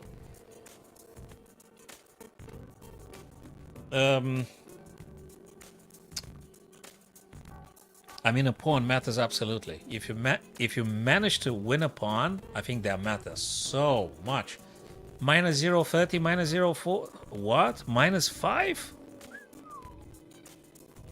I mean, okay, there is a passer, you're going to be winning a pawn. Okay, maybe I was too modest. Maybe minus 1? I don't know. Minus 0.5 you said, or minus 5? Minus 5 may be a bit too much of a stretch, minus 5. It can't be minus 5 here. You got to lose a rook. All right, you said, I would say minus 0.40 or something. Okay, let's just find out. Bloody hell, we were very close, ladies and gents. Yeah, minus 0.40, I said, I think. So I think I was quite close. Good. No one needs the engine, guys, because we know the answer. Come on. I'm going to be frank. You could definitely, and the engine is paramount, especially when post-game you do go into the depth of the game. So the engine is paramount after the game happened. But I guess it's better for your preparation if you do not use the engine when the game happens. So, and by the way, I think we proved it time and time again that we are more than able to give the almost correct evaluation without the engine. And then, I mean, it happened many times with my friends online. You know, we just throw evaluations, and upon putting the engine, we actually got the right evaluation. So, And I'm mentioning actually the effort for you to anticipate the correct moves and lines. It's the best chess exercise one can do if they want to improve their chess calculation. You know, I don't think putting the engine on all the time from the beginning to the very end, it's going to serve you in any way. Unless you're commuting and you're just so knackered that you can't even think clearly about anything. And then you put the engine and that's it. So what's going on? Yeah, there's something strange happening with Levy. Okay, I would, if I were Levy here, if I had the black pieces, I would just play knight f7. If I can see one single little advantage, a pawn that I take, a column that I dominate, I just go for that little advantage. A pawn matters here. A pawn is a killer. If you get a pawn here, namely the bishop on d6 and the pawn on e5, if you get those guys for the price of a knight, do it. Do it and play normal chess and win. That's it. Yeah, he takes too long. He just takes too long here. Don't tell me he started to calculate craziness e3 and he's lost into some 10 moves. No, e3 is just no. You gotta do simple nice stuff here. That is knight f7. That's my first move. My first candidate moves, it's knight f7. I don't want to do anything else. Oh no. I don't know what he does. I really don't know what the hell he does. 8 minutes 40 seconds? What the heck is he doing? He had big time advantage. He had a lot of time advantage. What's going on? What is going on? Very weird. Very weird. You know, sometimes you just need to go back to simplicity and to whatever you can. Let me see what Kuma wants to say. A rook e3 after knight f7. A rook e3 after knight f7. Yeah, but I'm winning a pawn regardless, right? I understand your point. It's cool. But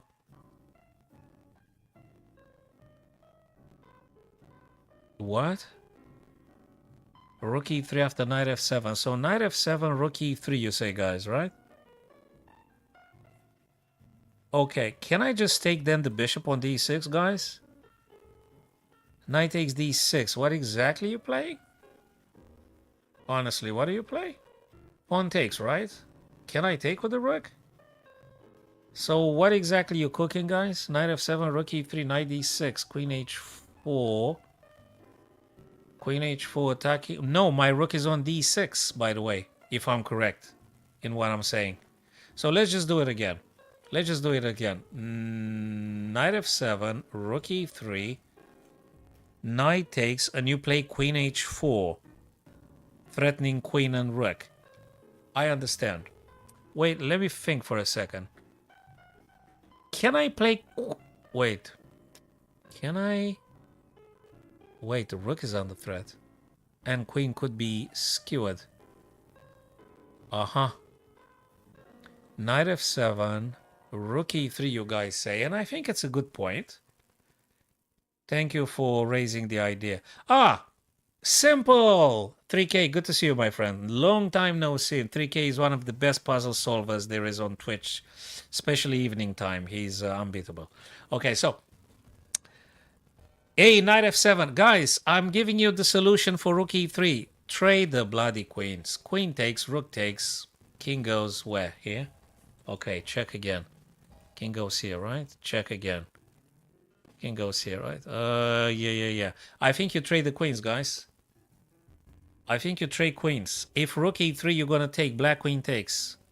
Yeah, it's a bit funny, but I think it's doable. I think it's doable. I don't think I would have stayed. So, guys, what I'm happy about is that actually Levy did play knight f7 in the end. In the end, he did. Kumar, I got your point. There is a sort of like perpetual coming. I understand your point of view, but Maybe I can attack your rook. Maybe I can attack your rook. Okay, it's getting interesting. I understand your point, but I think it's still worth it. So knight f7, I think it's the stuff I would have played. And actually, I did tell you guys, knight f7, I would absolutely play. Yes, Burning Knight, I totally feel you. I think he spent like 12 minutes for this thing. By the way, we decided to play knight f7 like ages ago. Yeah, but actually he wants to verify as much as possible, so he took it seriously. He did play the stuff that we said we would play, by the way. Rook E3?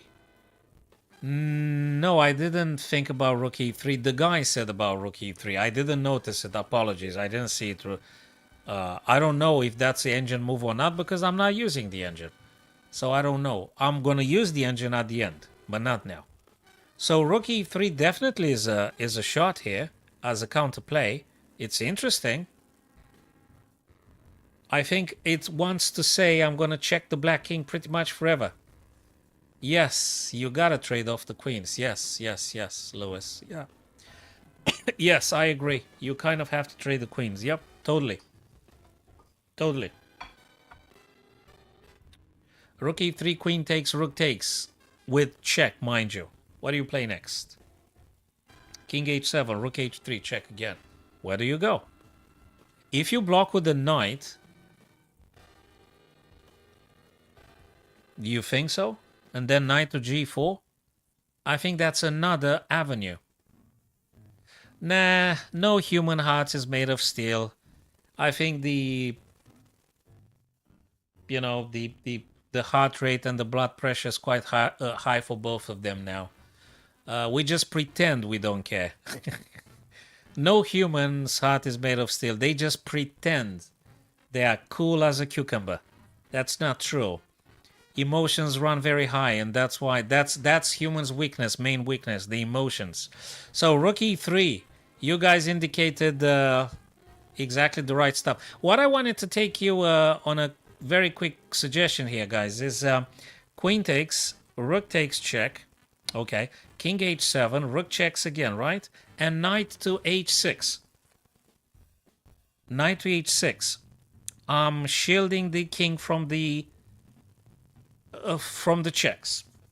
And further on, I would like to, if I manage to unpin my king, I don't know how that will happen though, to be honest, I would like to get knight h6 over to g4 at some bloody point, but I don't know how, but I'm just saying. Yes, you could say he has the heart of a true warrior, but he doesn't have the heart of steel, but yeah. Is it? Well, if Pranav says that, it might be something to this. Wait a second. Queen takes, rook takes, it's losing for black? Pranav? Rook g3, king h7, rook f4 because of the... But wait a sec. Whoa, whoa, whoa. You might be right. Hold on a sec. Queen takes, rook takes, king h7, rook f4 for the checkmate. Can I play knight f4, but you're going to make a double battery on my guy? And that means I'm cooked. Take, and after queen h4... Oh, man. You actually have to play carefully this stuff. That's exactly the moment where human screw up. That's the moment. This is the moment. Can you imagine you're fighting for hours, you're exhausted, and you are not allowed to diminish your focusing. You actually have to stay incredibly sharp. Hey, he goes with one of the moves I did suggest, but okay, I can't claim no big credit on this. What I like about knight h6, I don't know if I mentioned or not, is because you're going to play this. Now, that is something. No, it wasn't a mistake. It wasn't a mistake. No, it wasn't. It's actually quite a cool idea. I think I like it. Knight g4 is a killer, actually. Knight g4 is superb. But now what do you play? Well, I've got an answer. You're going to play this.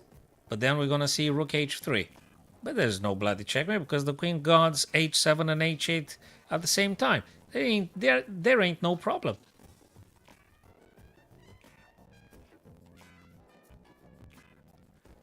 Yeah, but also the knight attacks one of these too, don't they? But they take with check. Hold on a second. Wait a second. Move the rook somewhere. Move the rook. Move the rook first somewhere. I don't know. You just think about where you're moving the rook. Move the rook somewhere. And after rook here, you're playing this, right?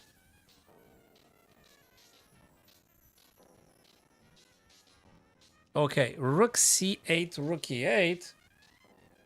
And if rook g3, then knight g4. Does that work then? I still think knight g4 is a very good stuff. Okay, saving the rook. Rook e or rook c? Which one is it?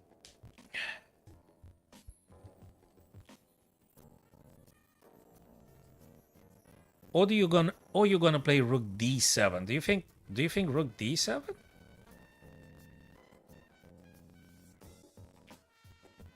Rook d7 or rook e8 or rook c8?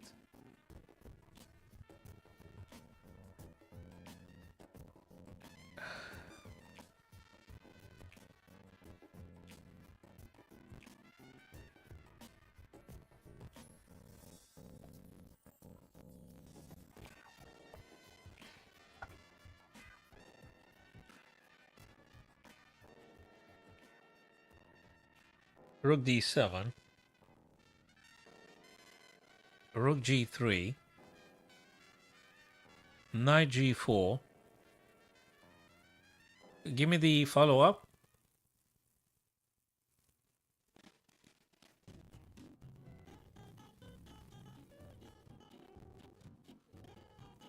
There is also e3. Let's do it again. Rook d7, rook g3, knight to g4. What do you play? Rook f4?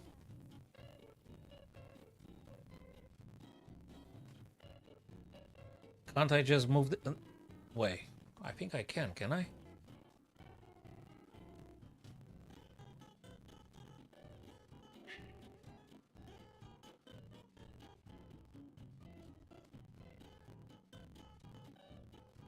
How many minutes does he have? 2 minutes, oh my god.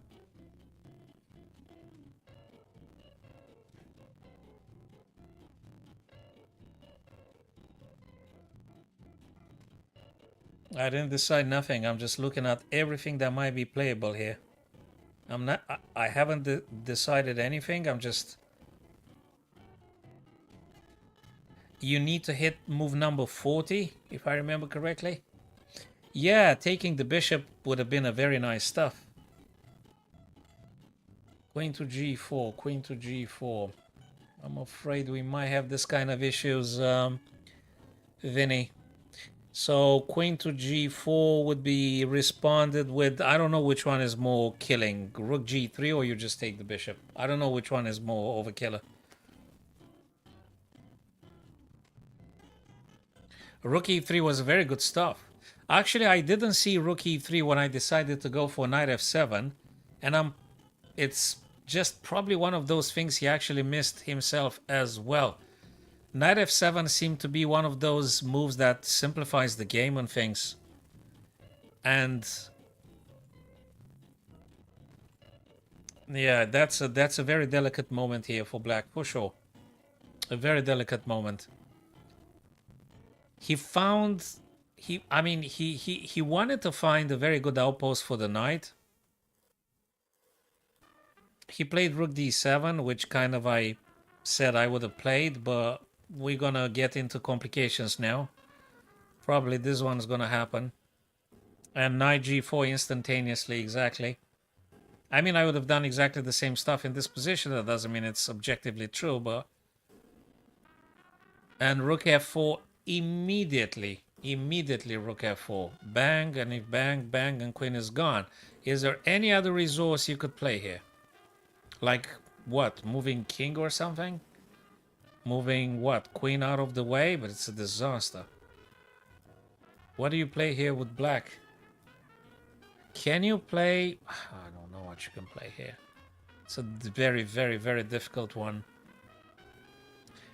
They both fought very hard, actually. Look, this is very deserving. Whichever way the game goes, I think it was a very big fight here. And I think, yeah, the bishop on d7, sorry, the bishop on d6 should have been taken ages ago. Now, this is bloody something. Takes. Takes, and you can't take because your king is in check. That's a nice one, isn't it? Rook takes, assuming you take with g3 to g4. Pawn takes. That was a nice little idea. Let's see if he comes out of this. Hello, Marlon. So he bought some time. He bought himself a little bit of time. Can you do something here? That was a very nice find indeed. That was a nice find indeed. They couldn't have taken because king would have been in check from the rook. But what is the follow-up now? Oh, queen d8 is a massive, massive, massive killing move. Yes. Thanks for joining, Adam Erickson. But what is black doing? Is there any other resource we're not spotting here, I wonder? As humans, that is. Because if you ask the engine, they're going to tell you what to play, of course. If there is something anyway. Yeah, don't give up just yet. I mean, look, you played, you've got 1 minute on the clock. The other guy is still a human. So, you know, just keep pushing for a 1 minute. I mean, you've been playing for like hours. And all of a sudden now, this is incredibly tactical. And humans, you know, they could do some mistakes. Yeah, it looks very, very, very, very, very grim. I don't know what to... I mean, I don't... Exactly. After queen d8, I don't know what you're playing. You're going to move this guy, and then we're going to see this, and then this, and then this, and I don't know what you're playing. And then this, and it's just painful to watch indeed. So now, guys, very likely white's going to take... Which one takes, guys? You take with F? Yeah, he took with F. F takes. G takes. Check. Where you going? I don't know where you're going, because if you move here, it's practically checkmate. It's just checkmate. Pawn takes and g3 to g4 check. You're moving h6 and then queen to h4 checkmates. Yeah, it's just checkmate at this stage. Guys, now it's time for the objective truth. Wait a second. Where was the messing up? He did it. Okay. Yeah, well, that's just the move that everybody saw. The big question was here, which was a doubtful move. Hey, guys, do you remember when I said about the e3 like for half an hour? Do you remember I said about e3 a lot, ad nauseum? I said about the e3 a great deal. Yes, well deserved for Julio Suarez. Make no mistake. I said about e3 extensively because, you know something, 3K? I was looking for an outpost for this guy here. And I said that if the black pawn wasn't here, the black knight actually would be on e4 with devastating attack pretty much everywhere. So I liked the outpost for the knight. And I did say to my friends here online, I said, guys, what about e3? But then I just gave up. I just gave up to the idea because I found it risky and adventurous about playing e3 here. But you know what's tragic? He spent 12 minutes here. He spent 12 minutes. It's the fatigue, guys. You're getting very, very tired at some point, just thinking continuously. It's the fatigue and the stress, the stuff like that, and that takes a toll for sure. He definitely takes a toll. I did discuss with the guys during the stream that actually e3 could be an interesting one. But I still suggested knight f7, which is a catastrophic move. I'm pretty sure Levy did not see Rook E3. When he went for knight f7, he didn't see Rook E3, guys. If he had seen Rook E3, probably he wouldn't have played it. Yeah, you know, I got scared myself. E3, but, you know, sometimes, you know, it's also the intuition. You wanna put that knight to the best possible outpost, and e4 is the best outpost ever.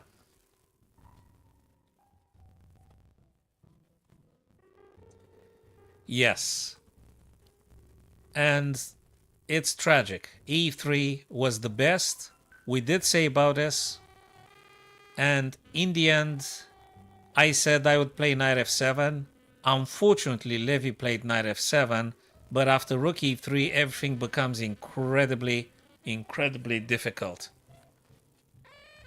Yeah, and Julio Suarez just exploited the mistake. He came up with something super strong, rook e3, and wow.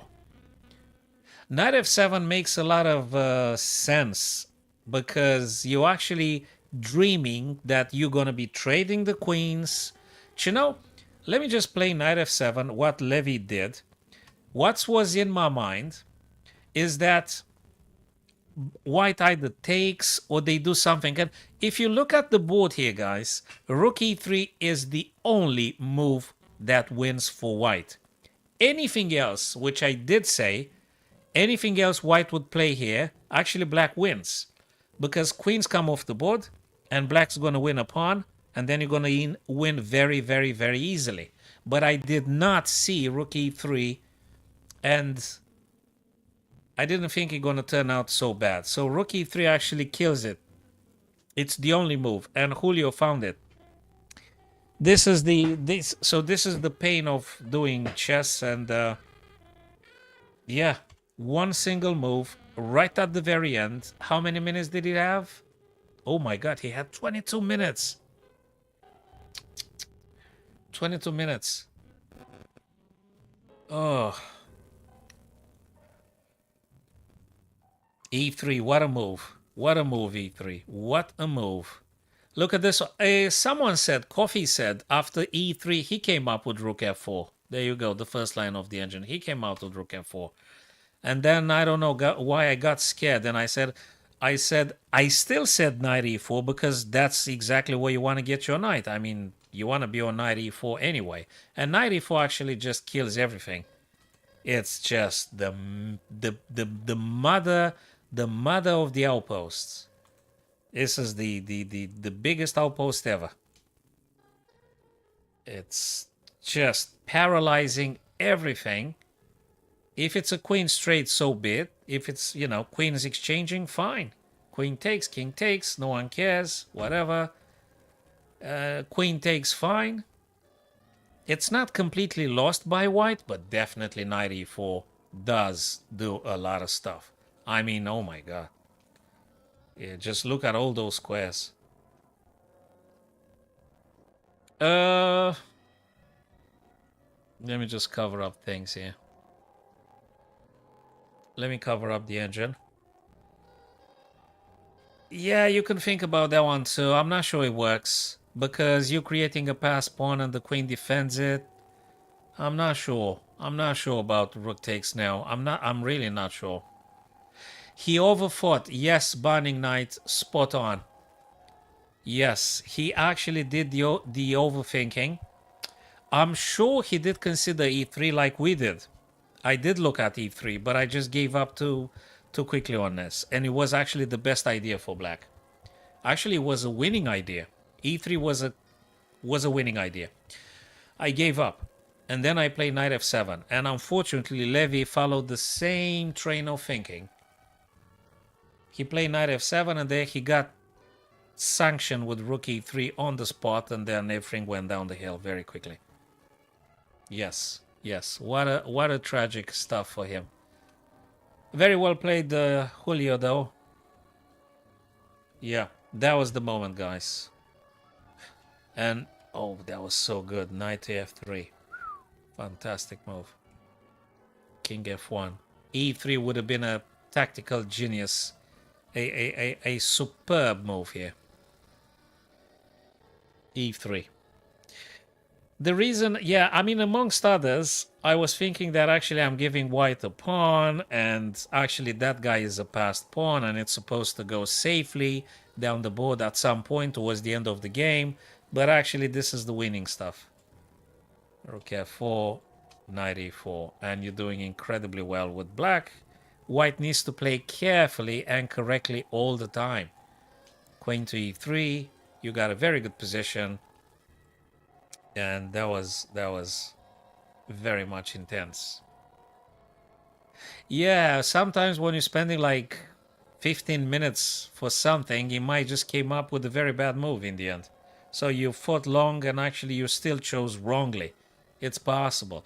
Look at the engine. Everything you play now is just not great for white. Well, if you're rooting for Levy, yeah, and especially he's the only one that suffers the most, so to speak. Yeah, nice one, guys. That was a nice one. A very nice game, indeed. Guys, what tournament is tomorrow? Let me see. Watch. What events are tomorrow? When is the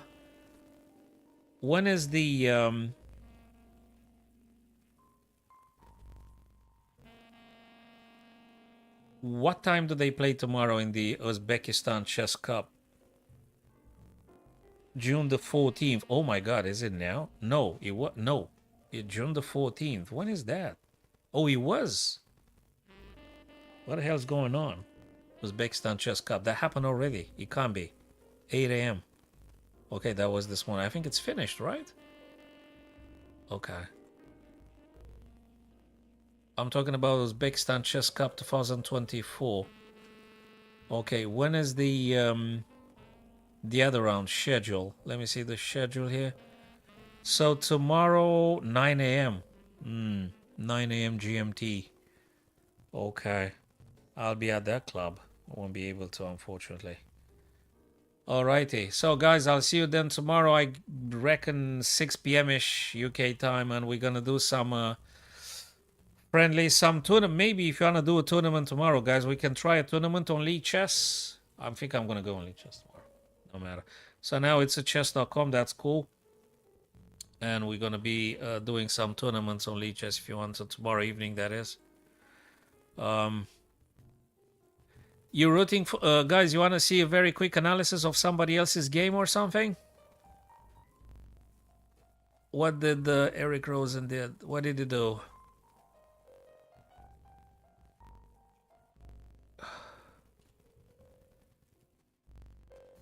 Did he draw? I think someone said that he actually drew.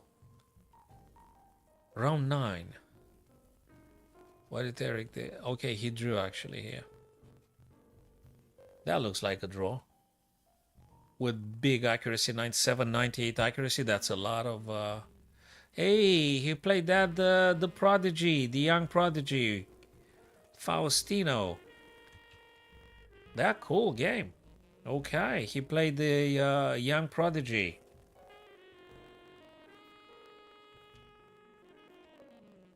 Knight F3, Knight C6. That's the Italian game. Gioco Piano. So Faustino being black here. Okay. A4, expanding. Guess the idea would have been C3 and B4. A4 to stopping the idea. Castles. Castles. Bishop E3. Your black takes. You take with F and open up the rook and stuff. Which is exactly what he did. D6. Very positional. Knight BD2. Knight E7. Probably wants to jump places. Queen goes away from a potential pin in principle, and maybe you want to play the queen I don't know where, like H4, G3, Knight G6, Queen G3, exactly as we said, C6. He wants to break probably one of these guys at some point. Bishop B3, Queen E7, very nice. He wants to jump here with the knight if possible, but knight takes. Knight is pinned, by the way. Knight can't really move. Queen is hanging.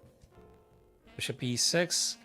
If white takes, you could just take with a queen and go off the pin. Or I don't know, do you take with a pawn? Guys, if the bishop takes on E6, what do you take back with? Do you take with the queen or do you take with F? What do you take back with?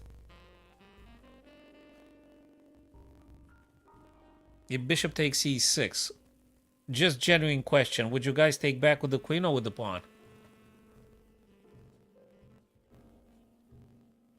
With F pawn. You want to open up the F file. I understand. It's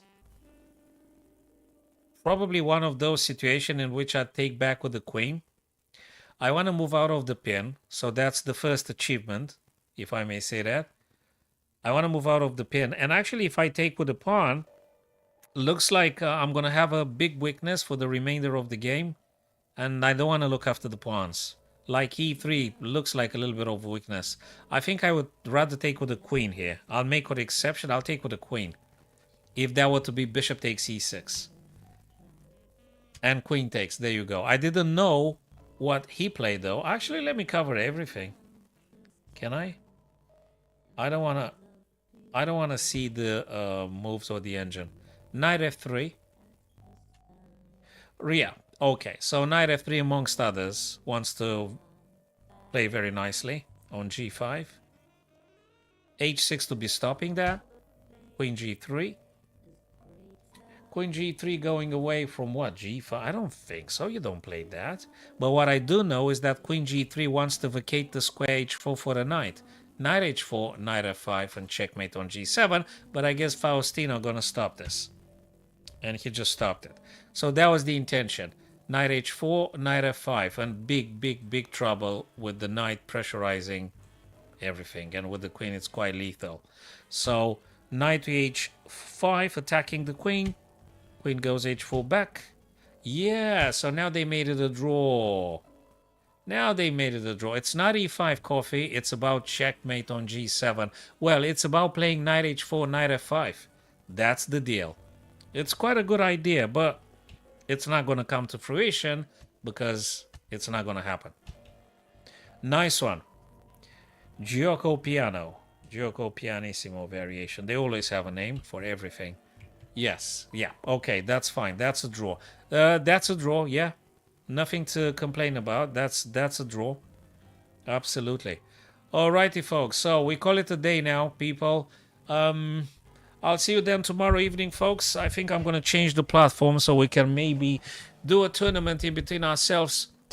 Thanks for visiting the stream, folks. You may subscribe to the channel if you find this to any extent useful. And I'll see you guys soon. Okay? Take care of yourselves, guys. Take care of yourselves. I'll see you tomorrow. Thanks.